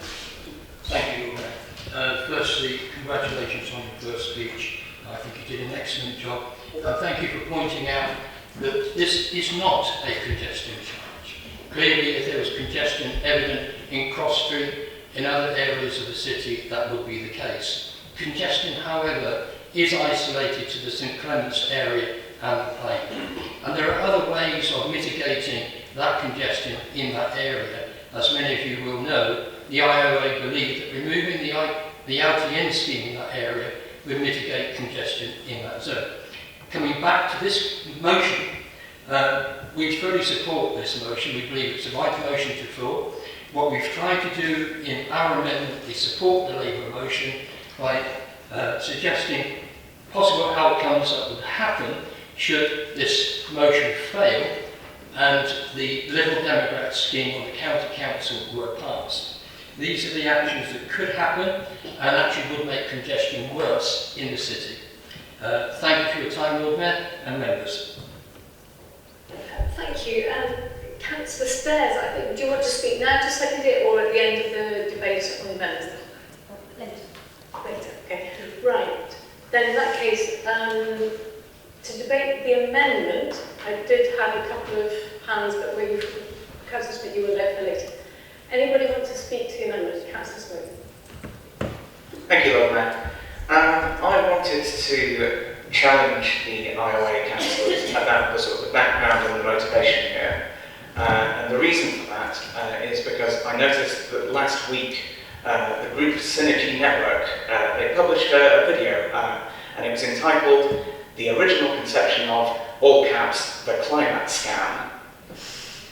Now, Synergy's relationship to different groups of independent councillors is not enormously clear, but I noticed on their Facebook group, then Councillor Stairs is down as a group expert. Councillor Malik has the same role, but he's not here to explain what's meant by that. So really my question here is, number one, is this really about a particular congestion measure, or is this about whether or not there's a climate scam? And those councillors specifically associated with Synergy, can you explain, do you back them in their view? And if they don't, will you dissociate yourself from them? Anybody else want to speak on the amendment? Councillor Fowler.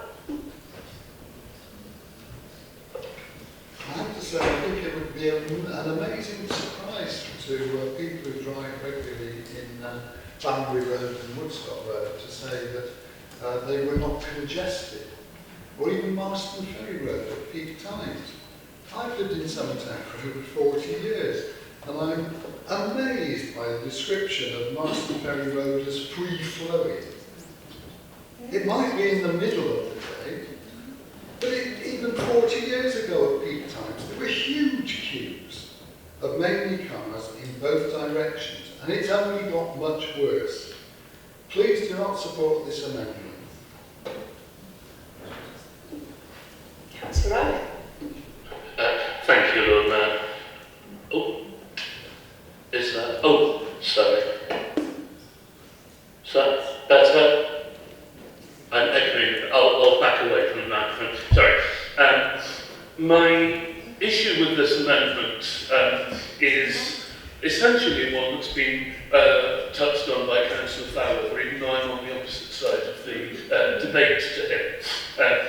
Viz, that it suggests that were the County Council to be able to somehow refute the particular points that the amendment announces in evidence, we would then support the congestion charge. I don't think we would, because the motion makes clear that our main objection to it is that it is inequitable and that it is a way of charging more money to Oxford residents, primarily poorer Oxford residents.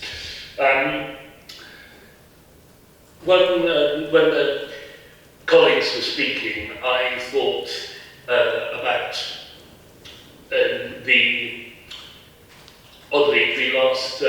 the last meal out that we had for staff of the Barton Community Association, where half of us arrived on time and the other half arrived nearly an hour late.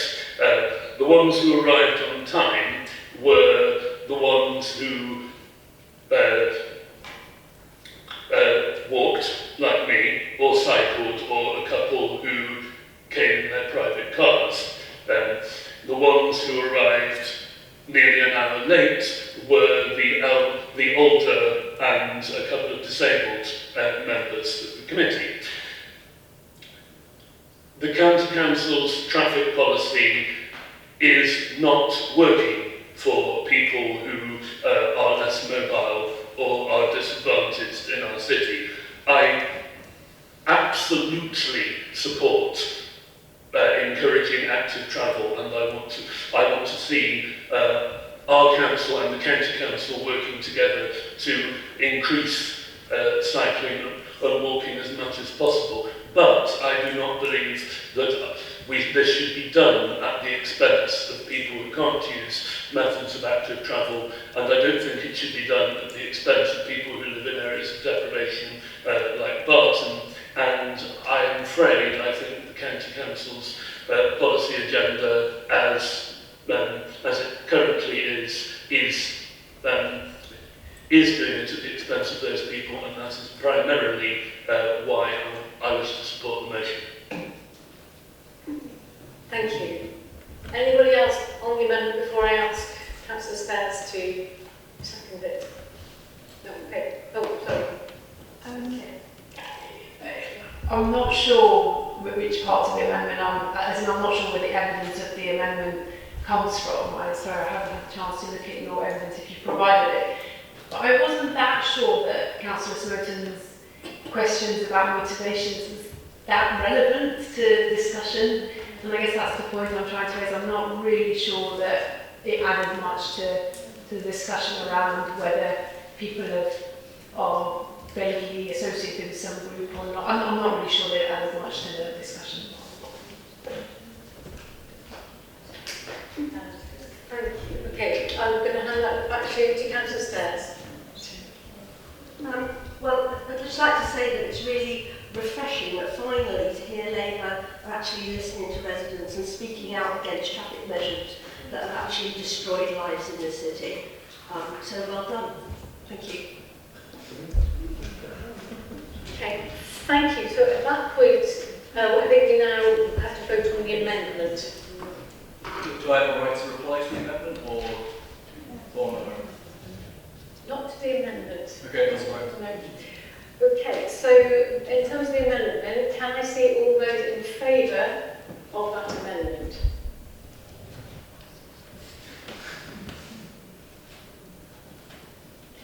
Thank you. Can I see all those against that amendment?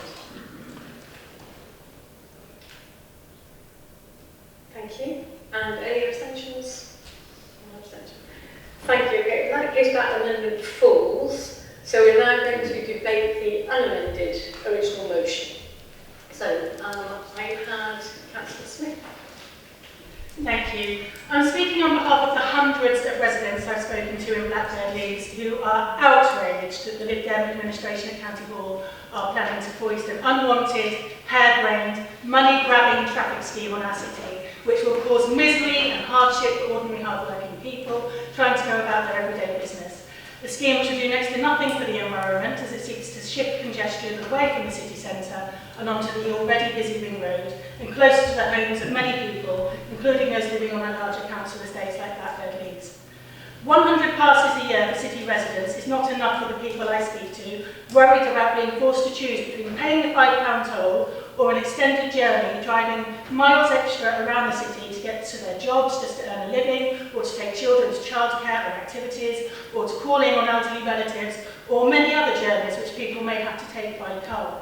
Because what people need in order to be able to use their cars less is more reliable and more affordable public transport options. And Oxford residents deserve to see concrete plans for this from the County Council. What they don't deserve are these draconian anti-car measures which are not wanted. What Labour councillors want to see is the Cowley branch line open to passengers with new stations for Blackbird Leys and Littlemore, shuttle buses from the park and ride to the hospitals and other key destinations, investment in better bus services, and action to tackle the private school traffic which blocks up our roads during term time. These are positive measures which local people would support and are, I hope, the kind of policies which a Greater Oxford Council, run by Greater Oxford residents for the benefit of local people, would pursue. What we have at the moment is a county council run by councillors from the shires, flailing around, spewing out transport policies which feel like punishment to the people who live in the city. It's completely incoherent. The zero emission zone, the workplace parking levy, traffic filters, quick ways, congestion charge, LTNs, none of this is joined up, and the County Council have failed time and time again to consult, to listen and act in the interest of our residents. I implore Councillor Downton, who's listening from somewhere, to drop this proposal, and I hope that soon we will have a Greater Oxford Council as the Highways Authority, taking decisions with local people, not treating us as human guinea pigs for harmful traffic and transport measures.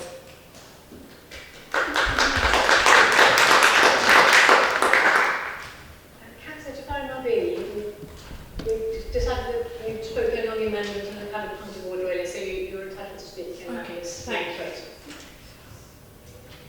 Unfortunately, it doesn't take very long to know that Oxford is a tale of two cities, the haves and the have-nots. Many residents in Northfield Brook and in Blackburn Leys tell me that they are locked out, priced out of their own city. The Labour support in the last election of the County Council was halved, with almost half those votes going to a Reform candidate. Young people told me that there's nothing for them to do in the city centre, it's really expensive for them to get here. The multi-ethnic working classes feel unheard and uncared for by the mainstream parties, and that is something for us all to worry about. I do wonder why, for example, the repairs that are long overdue for the cycling paths around Grenoble Road haven't happened under the county administration. People are encouraged, and we talk about cycling, but actually the cycling paths really need repair. People's homes haven't got anywhere to keep a bike. Housing associations, we've got a bit of casework that's been long-standing about having nowhere to actually keep your bike. The practical elements of being able to cycle and walk are just not there. So from the closed walls of the prestigious colleges that people don't feel belong to them at all, to the burning of the boats at the end of the bumps, and now the congestion charge, this is about the haves and the have-nots, and it's such an error in policy formation. I urge you to support the Labour motion. Thank you.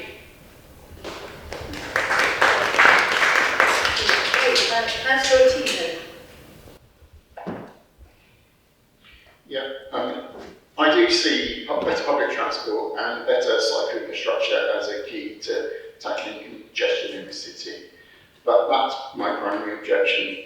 That infrastructure, as we just heard from Bosnia, doesn't exist in many parts of the city. Like Bosnia, I represent Northfield Brook Ward, which mostly covers the Greater Leeds area at the furthest extent from the city centre and furthest from many of our services needed by the residents. Greater Leeds lost the 3A bus service last year that wound its way around Greater Leeds, past 2 old people's homes and the houses of many elderly and vulnerable people's homes that would connect them with county centre and city centre. The decision made by the bus company, but the previous county administration did nothing. They left elderly and vulnerable residents with the only option of crossing the unsafe 40 miles per hour, if you are very lucky, Grenoble Road to get to and from the new bus stops. They showed their commitment to public transport by doing nothing, not putting in safe crossings of Grenoble Road to these bus stops, not even islands in the middle of the road. In fact, worse than doing nothing, the previous administration actually opposed and stopped the excellent budget amendment of my county colleague, Mardia Sunderland, who proposed a subsidised minibus route around Greater Leeds to connect to county centre and then onto the city centre. The county administration opposed this subsidy. Northfield Brook is the ward with the highest degree of deprivation in the county, but they oppose this. This is not a county administration committed to public transport. One elderly resident of Acacia Avenue told me that he felt that he had been forced back into using his car because of the lost bus service. If you live in Blackburn or Greater Leeds, segregated cycle routes end at the Ring Road. I question whether this county administration really are committed to active travel when they leave Leeds residents having to cycle into the city along Waddington and Garsington Road, a road full of huge lorries and heavy goods vehicles. There is space for a segregated cycle lane on the pavement, but it hasn't been put in by the county. They don't seem interested in the city beyond the Ring Road. The alternative route along Blackburn Leeds Road does have a cycle path off the road next to the pavement, but as like last year, the hedge that the county own is once again overgrowing the footpath, meaning that pedestrians have to walk into the cycle route, therefore making the cycle route not a segregated route. It's these key things that the county need to focus on. Public transport that gets residents to the places that they need to get to, and cycle routes that are accessible for all of those in the city. I can't support the congestion charge proposal, so I will be supporting this motion. I would point out that it was not talked about in Lib Dem literature at the election, which would have been a real consultation. It's been imposed on areas no representation in. It's a regressive tax. The wealthy will just pay the fine. Residents have lost faith in the word consultation, or that there will be any genuine trial in this matter. The charging points are not being looked at individually. There will be particular problems for residents of Lyre Valley, Wood Farm and Temple County, who will be forced to take a much longer indirect route because of the proposed charging point in Holloway. Please support the motion and oppose this congestion charge.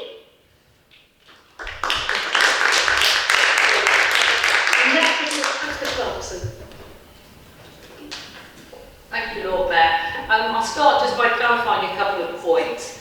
Firstly, in terms of people changing their positions, I've been consistently against congestion charging for a number of years, and I've gone public about my concerns about things like LTNs, traffic filters, so I haven't changed my mind at all. Secondly, on Councillor Swinburne's point, I'm against congestion charges, but I do believe that climate change is real and one of the greatest threats to humanity. Point out also that the vast number of parking spaces in Oxford are in Headington. And so where you've got parking spaces, people are going to drive there. And as Richard pointed out about the problems of Marsh Lane being at capacity, what we will see, as he has pointed out, is you will see a shift of traffic from the relatively wide non-residential road of Marston Ferry Road onto Marsh Lane, but also onto Oxford Road, which is the main bus route, a lifeline for lots of elderly people at the top end of the village. So the few minutes benefit that buses might get on Marston Ferry Road will rapidly be lost in the narrow residential road with chicanes through the village. So you will simply displace traffic. There will be no reduction in congestion. People have said, well, what are your other suggestions about congestion? What I've been saying for years is we should do what other cities have done and have distribution hubs on the outside of the city and some sort of consolidation. You might laugh, Councillor Fowler, but other cities have done it, and they've done it with a significant amount of success. So you don't have lots of diesel vans bombing around the city, adding to pollution, but you have some sensible way of consolidating it and reducing the number of vans. So that won't solve the problem, but at least it's one alternative. So I would urge people to support the motion. Thank you. Councillor Russia. Thank you. I hope many of you heard my speech at the Cabinet meeting when this was being consulted, or not. And I did say that, you know, as a city councillor, I'm not just representing my ward, Blackburn Leeds, I'm representing the city.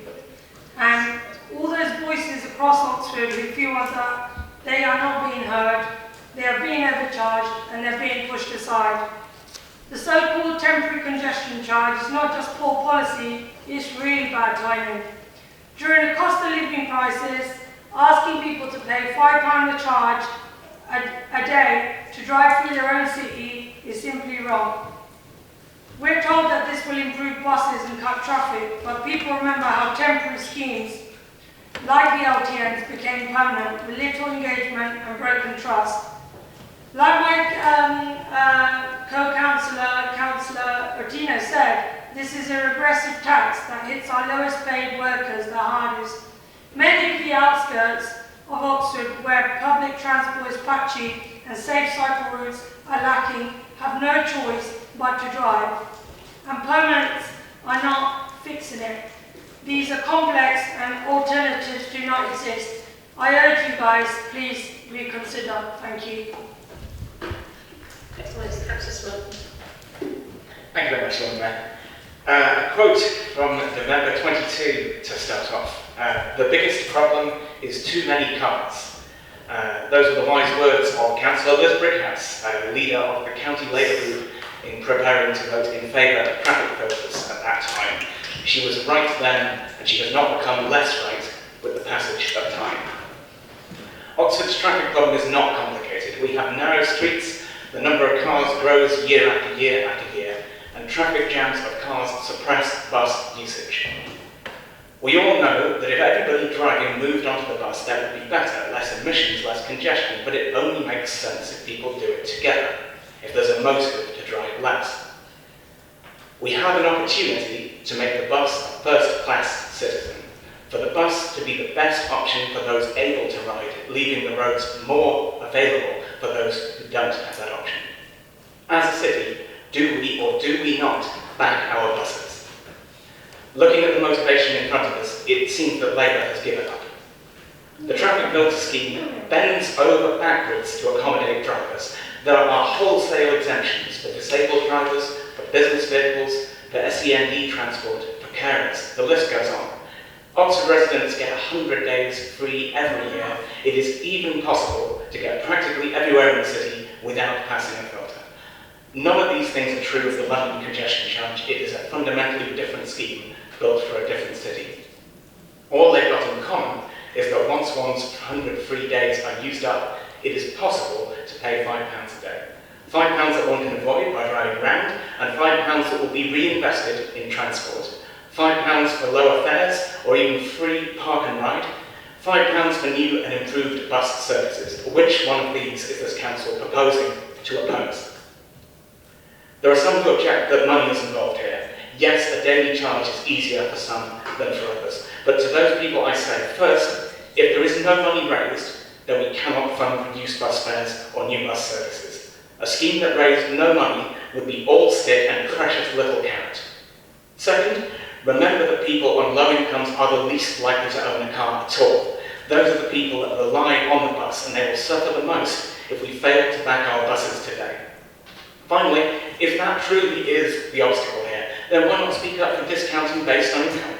If you're truly constructive critics, not just naysayers, then bring a constructive amendment like that. I'll be very happy to back it. Some responses since the bell hasn't gone. Councillor Jafari Marbini asked why is it relevant relating to Synergy Network and their climate scan video. I think it is relevant because climate is a very, very important reason why we should improve the way that we travel. And if groups are publishing videos on that theme, and if councillors are associated with those groups, I think it's important, if we know that that's where this is coming from, or if it's not where that's coming from, that should be properly explained. Councillor Smith deals with shuttle buses. Shuttle buses are great, but they don't work without congestion reduction. Congestion reduction is a necessary precondition for those shuttle buses to be able to do their jobs. And finally, Councillor Taylor talked about toll roads. I think this is a distinction without a difference, frankly. If you take a congestion zone like the existing ZEZ that was implemented by Labour in the city centre, then as you grow and expand or shrink that, then it acts more like a zone and less like a toll road. It has fundamentally the same impact. Thank you. Councillors, we need to back our buses. Our bus operators are asking for our support. Please back them and reject this motion. Thanks, Mike. Right, next on my list is Councillor Powell. Thank you very much, Lord Mayor. I must say I'm disappointed by the tenor in which these issues have been raised today. Just a year ago, when news of the delays of the traffic filters were announced, the leader of the Labour group spoke of an immediate need to get buses moving, make cycling safer, and clear up the air for our children's lungs. All of these needs remain urgent. Nothing has changed. So why is the Labour group, which a year ago itself made the urgent case for action, now proposing a motion which calls for this council to oppose the very action they called for? The congestion charge proposal is not perfect. I would, for example, prefer that larger cars paid a higher proportion, recognising their disproportionate impact on congestion. And I acknowledge that our city is a place of immense inequality that we all have a duty to address. But this motion fundamentally will not do that. As I listen to speeches of those supporting this motion, I hear a myriad of issues which demand immediate address. But what this motion basically does is instate the status quo without addressing any of the problems of which they speak. As Councillor Smoten has just outlined, the fundamental answer to many of the issues that we are highlighting is better bus provision. And it is, you're remiss of me not to point out, that it was the Labour National Government who instituted a 50% increase in the cap on bus fees just a year ago. So to talk of the impact on equality of this motion, which as referenced has the 100 free passes, has protections in there for all sorts of different categories, and to frame that in terms of inequality is fundamentally disingenuous. This is an issue of social justice, absolutely, but the reality is that solutions to many of the problems we face end up stuck in the very congestion of the private cars which this motion calls for us to continue. The reality, of course, is that looking at the Department for Transport's evidence review on car ownership, those least likely to own a car are the elderly low-income groups and young low-income groups. Specifically, 37% of UK households on the lowest income do not have access to a car, and none of them would be helped by passing this motion. These are people dependent on buses. So if we want to talk about economic and social justice and its link to environmental justice, what we need to do is make the case for affordable bus access, for an increase in bus routes, as colleagues have so emphatically and strongly spoken of today. We absolutely need to see more done by the County Council to address inequality in our city. There needs to be more provision of adequate travel opportunities for people beyond the ring road, as has been raised by Councillor Ottino. And of course, there will always be people who require access to cars, but fundamentally those people are also disadvantaged by keeping our roads congested. If people, because of disability or age or any other reason, are unable to make journeys by public transport or active travel, they are done no favours by having to wait an additional hour sat in the traffic on the plane. And I have to say, as the Council of St Clement's Ward, which includes the Plane and St Clement Street, my residents live with the reality of this congestion every day, and to me it's utterly inconceivable that this Council would express a view that that should continue. And I think particularly because it's been raised, this is a point where we are seeing a re-evaluation of our system of local government in this city. This Council has put forward the case that there should be a city-based authority which takes responsibility for transport. And frankly, I think we do ourselves a disservice if we therefore back a motion that shows that we are fundamentally bereft of any idea of how to deal with the issue of congestion. So I will be opposing this motion and would request colleagues to do the same. Right, just to say, I have 80 more people on the list to speak. If you all take your 3 minutes, that will be the entire hour of the debate gone, because we need to finish at 2019. So, just to be clear, if you want to speak about the next motion, you will need to be very, very quick.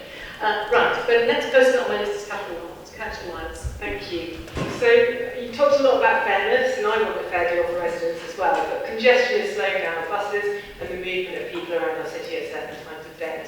You talk about fairness, but the poorest and oldest people are people who ride on buses because they don't have cars or they're too old to drive. Those who are disabled were going to be exempt anyway. Children can't drive, they're not old enough to, but they can independently travel around the city via buses if we have a decent bus service. The highways are a public good, but space is limited, so it's only fair to prioritise this public space for public transport to get Oxford moving again during peak demand times. Now, we need mitigation measures, and temporarily implementing a congestion charge will help with this. Now, the leader of the council, so Councillor Brown, you yourself called for interim urgent measures to tackle congestion earlier on this year. This is a temporary solution to an urgent problem. A congestion charge is about incentivising behaviour change. We needed to combat congestion and reduce our city's transport-related emissions. It's a fairer solution to have the traffic filters, but I know that many of you speak out about that too, whilst using the same arguments today against the congestion charge. The current plans for trying to promote public transport that is for everyone, with investment for additional bus routes and reduced price tickets as a result of this charge, buses will be able to rival the convenience of private vehicle and be cheaper.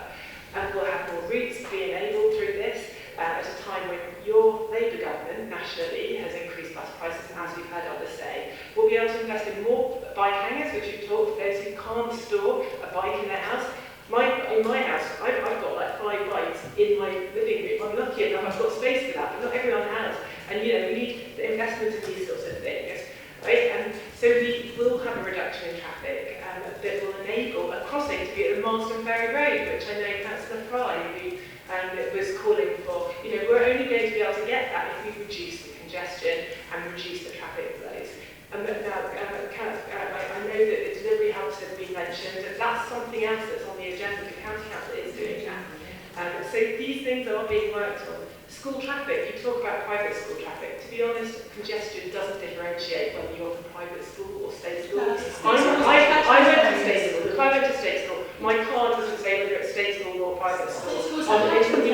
Cars are cars and they're congestion, right? I have worked firsthand with schools in North Oxford, and it's not just the independent and to try and bring forward measures to address and encourage schools to increase bus network use and also use the park and ride. It's a very long process, more complicated than you might imagine, but it is starting to work, and we are starting to see engagement and use of park and ride by the independent schools and greater use of their schools. And it's been really hard work, and I've, blood, sweat and tears. Thank you. Today you're opposing faster buses, cheaper buses, and safer streets. Thanks for your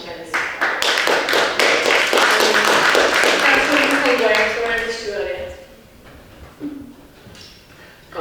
Thank you so much. It's unlikely of me, but today I'm going to attack Kachanama's small town and park. I thought you had given long speeches, but why more than 3 minutes trying to defend something that you believe in it to work? I'm not going to spend that much time. I'm going to say the facts, and the facts here is I'm a small business champion. City Council Small Business Champion, and I've been talking to small businesses, and this is their feedback. They feel they are not being engaged enough. There's exemption for them, but there's effect for those people who do actually shop from the businesses. Now, there are a lot of things that makes a business fail. For example, cost of living crisis, changing of customer behavior, shopping online. But this will actually add on to that. That's my first point. And my second point, and this is crucial, is the process and the way the consultation is done. Now, people, they don't understand how the decisions are made, how who's the utmost decision maker. When this consultation is concluded, what is the county council going to do with those results? So if there's a clear message to residents, to everybody, that the decision maker in this case will be the cabinet, and cabinet member that would change the program altogether. So I will support the promotion. Thank you. Yeah. Thank you, Councillor Khan. Thank you. Lord Mayor, I will try to put a few of the matters of fact here. First, speaking to resident, I have spoken to resident and did the resident survey, got the results, and went to the county council, presented those when the traffic filters were discussed or approved by the cabinet. And there were some other city councillors here as well at that time. Labour supported the traffic filters that time, and although I can say I speak my mind, I'm not trying to tell the party line here, I fight the results of the resident of Headington that time at the county meeting, but the Labour approved it. Labour introduced this LTN. I can point out and stand and see some of the faces who have sat into different meetings here in the City Council, that this is the right time to introduce LTN and the traffic filters and removing some of the parkings in city and this that there. All was done by Labour. Now, coming back to the Labour here, trying to double standards, and I can point out at this night, this meeting, when you are saying this matter to a public speaker, that this is matter by county council, is not city remit. So is this a city remit about the congestion charge? You can't talk about the education of school because it's not city, but congestion charge. Now I can see that Labour is only trying to prove the point, the loss they had in the county election. So trying to bring back their sort of reputation and U-turn the policy what they did in the county council. And also saying this county council introducing these permits and things on digital, which is very wrong. But what you're doing in city council, you're exactly doing the same thing. Are you giving the paper and introducing the paper? And I have spoken in scrutiny and many other meetings. People with no IT facilities, computers, they can't go online. What about the city council? Set up standard yourself. Don't just set county and try to prove the political point here. You have no alternative here. You have approved the Labour, Lib Dem, Green, three parties together approved this bus filters with 100 passes a day, and the other option was to go through those without pass and break that and get a £40 charge. Or there's a new proposal now, you pay £5. So is that something we've got to be think and to be explained to the people that rather than going through after your 100 passes, you'll pay fine. Now you have another alternative. You come up with alternative if you're trying to speak up and you are saying this is the rich and poor will do this and rich. So this is all political recovery from your county bad loss you have. You have no alternative at all. Stop you there. Thank you. Councillor Wellington. Thank you very much, Lord Mayor. So, first off, telling the City Council 8 hours before the press release went out was a genuine disgrace, and I trust the county will do better working with us as a partner and not a body to tell things to at the last minute in the future. However, I don't want to rake over existing ground, and instead I'm going to talk a bit about the ice rink. This is a city asset. We are very proud of it. And it is reasonably sort of uniquely affected by this proposed congestion charge since it's in the central region where it's unavoidable to pay £5 to access it. There's good provision for residents and visitors. Visitors, those residents who live within that area already, which is welcome. However, there is no such carve-out at the moment for the ice rink. I want to be crystal clear from the outset here. You know, the ice rink as a facility cannot fail. You know, very few cities have one. There are about 60 left in the country. You know, they are closing left, right and centre. And it's an asset for this city and way beyond. It also generates revenue that cross-subsidises other leisure facilities in the city, so we literally cannot afford it to fail. It's also an important part of literally thousands of people's lives. There are a wealth of clubs across ice hockey, figure skating and ice dancing for all ages that come and use the rink. We've got a survey ongoing at the moment for the various user groups with currently sort of 180 responses. I was quite surprised myself, to be honest, but a staggering 97% of them either drive or are driven to the rink. Many come to the ice rinks multiple times a week, sometimes every day. Yeah, there's uses inside the city, but many from outside it and actually outside the county as well. The main reason for this, like, generally massive super majority of car users getting there is the kit bags, especially for the ice hockey. So some of you will know I'm a big fan of Quaxing, which is transporting weird and wonderful things by bike. But having seen these things in real life, I'm not sure even I would be up for cycling in with one of those. Getting one of those on bikes or buses is generally like not low-hanging modal shift routes. Keeping grassroots clubs like this going is generally very challenging, but the best of times and adding £50 to £100 per month to these users could genuinely, like actually really kill these clubs. I've run grassroots sports clubs, it's what I did before becoming a councillor. I know they are hard, difficult work to build up, but very easy to wreck. And I fear that a year of congestion charge on the ice rink users could do just that. So in short, I have very real concerns about the effects of this scheme on the ice rink and trust the county will be putting a carve-out in to ensure this key city facility does not fail in the year or so the congestion charge runs. Thank you. A reminder, everyone, we have got very few minutes left for these speakers to go through, so please be as quick as you can. Thank you very much, Lord Mayor. 3 words describe this proposal: unfair, illegitimate, ineffective. Unfair because the richest in our society will pay the same as the poorest. The person driving a Rolls Royce will pay the same as somebody on universal credit. Illegitimate because somewhere out of the ether, after the election took place, this scheme became public knowledge. It was not on the table during the election campaign, but I think that was a fundamentally dishonest thing to do. And it damages democracy and people's trust in institutions. And thirdly, it will be ineffective.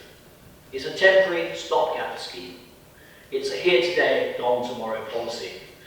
And what it will mean is that rich people will be able to carry on, behave just as they are, poor people will be forced to try and avoid paying the £5 fee.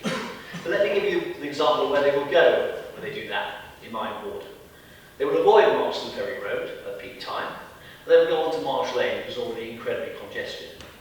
And it won't be a wonderful irony for those who believe that this will help the bus service. The most important bus service for my constituents in North Wales is the 14. It has to go along Marsh Lane. So how can increasing congestion on Marsh Lane and the bypass be helping bus users in the way the proponents of the scheme point out? It's ill thought out, flawed, and frankly, it beggars belief that it should be proposed. I would have more respect, actually, for the County Council if it just kept to its guns and said, we're going to bring the traffic filters in, we're going to bring them as fast as possible, and we're not going to try some stopgap policy to try and please the bus companies and other people that they need to please. So it's a terrible idea, it's damaging, it's going to undermine people's lives. Many of them actually have no choice but to use their cars to go to work in my area of Oxford, to go to the hospital, to have their appointments, do all those things.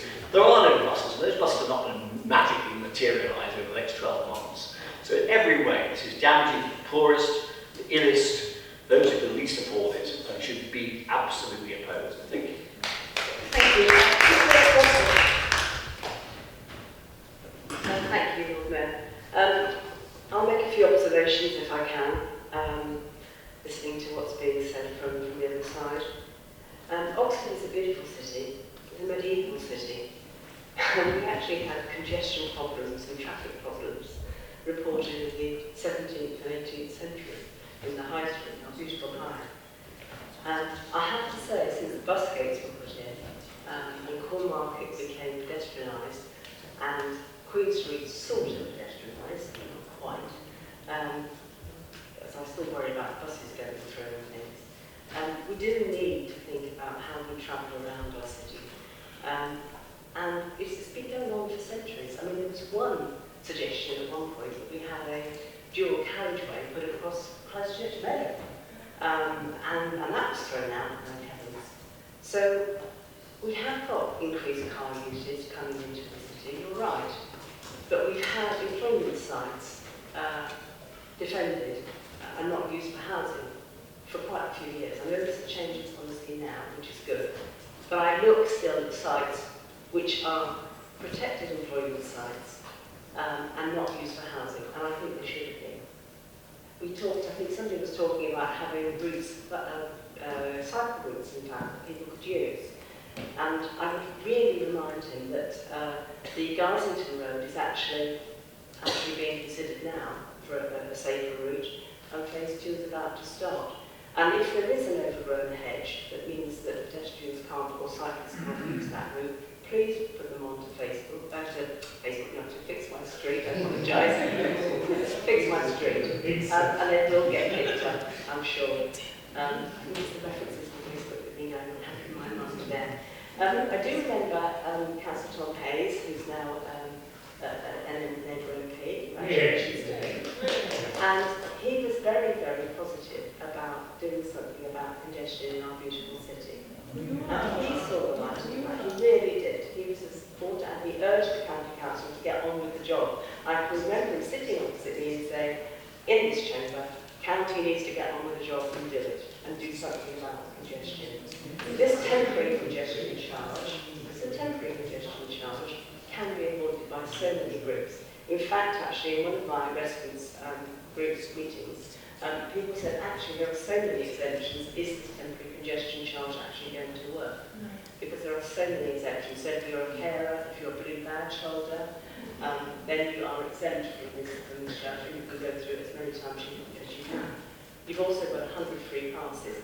But we have got a lot of people coming in from outside the city that we have to think about as well, too. And partly I think we do need to do something about having better bus services. This is what it is. Passing our buses. Let's get those buses in place with the money that can come from temporary charge. Thank you. And I'm going to go to Councillor Mudgett, and I think that has to be the last one, I'm afraid. I know there's one on each side. No, we have hands up. So I didn't see you. Councillor Mudgett, please go. If you can do it in 1 minute, 1.5 minutes, maybe 1.5 minutes, because we need to get to James to sum up. I'll be very quick. I think on both sides of the argument, we all agree that we need better bus services. So I thought really useful to know what do the bus companies think about the congestion charge, because actually, you know, they're a really important stakeholder in this. So this from Luke Marion, the MD of Oxford Bus Company. I'll be quick. History shows that when a system is broken, it sometimes requires radical change to break free of the status quo. As both our population and private car ownership have grown steadily since the Second World War, traffic management in Oxford has seen the need for radical change several times. From the establishment of the world's first permanent park and ride site in 73, to the pedestrianisation of Cornmarket and the implementation of the bus gates in High Street in 99. Today, once again, Oxford finds itself at the peak of a congestion emergency that is strangling the city. It's detrimental to communities, businesses, education, tourism, the care sector and leisure.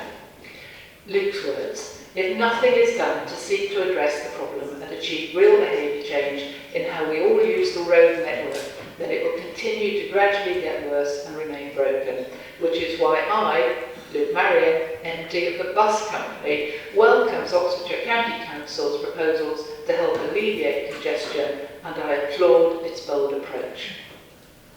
Thank you for being brief. Okay, Councillor and Steph, between you, you can have 2 minutes. Thank you, Chair. Luke Marion also went back to identifying the causes of congestion in Oxford East. He identified that as the LTN scheme that was the cause of the problem. So I also think we have to go back and review that scheme and make it better for Oxford.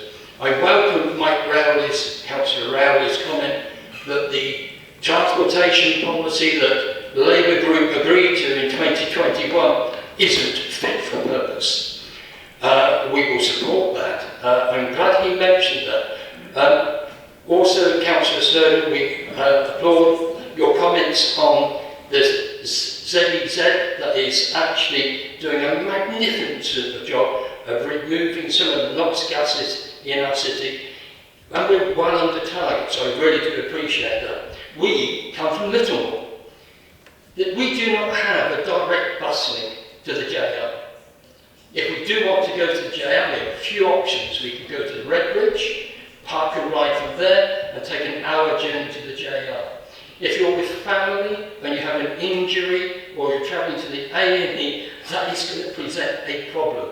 Yes, we agree with the Green Party that we do need a better bus service for all, especially for our outlying areas in Blackburn, Leeds, Cowley, Littlemore and Rose Hill. Those areas are in need.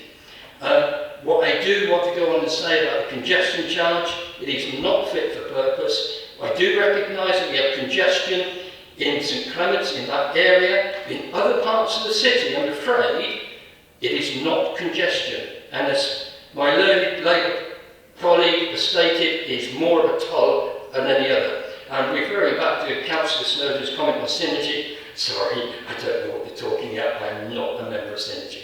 Thank you. Thank you very much. Okay, Councillor Taylor, to you a couple of minutes to sum up, and then we will go straight to... Sorry. Oh, sorry. Oh, You haven't missed me again. that's really all the time we have left. Sorry, I didn't say it had to be between the two of you. Up, so I would really like the opportunity to speak. We have timed out now. Sorry. Let's be democratic, Chair, please. No, I think we should be democratic about this. I put my Well, if we hand do up. that, then we won't have time to vote. So I'm afraid we're going straight to Councillor Taylor to... Well, people from all parties have not been able to speak, so I think I've been unfair to everyone equally. James, please.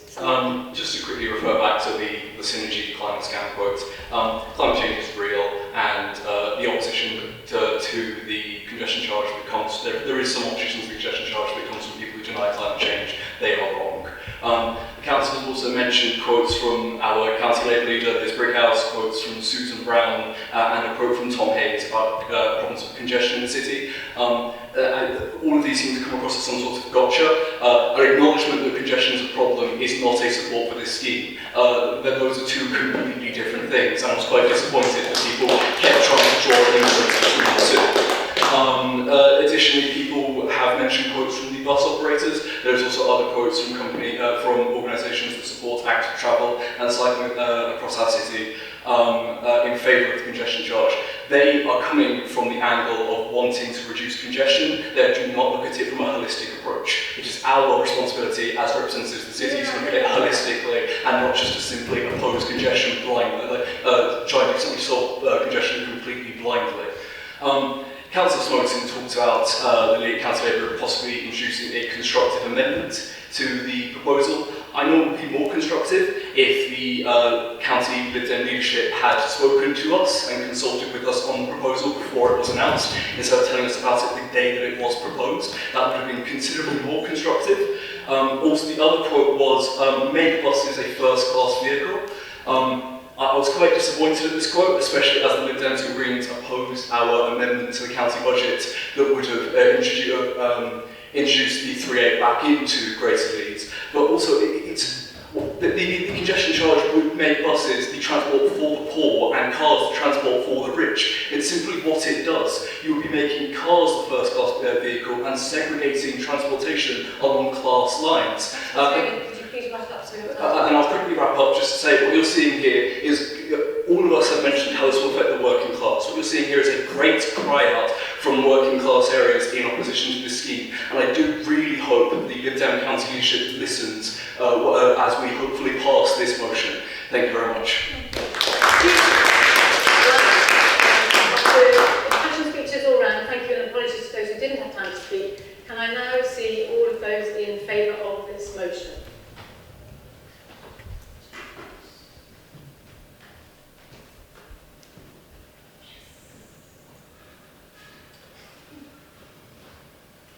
Thank you. And those against?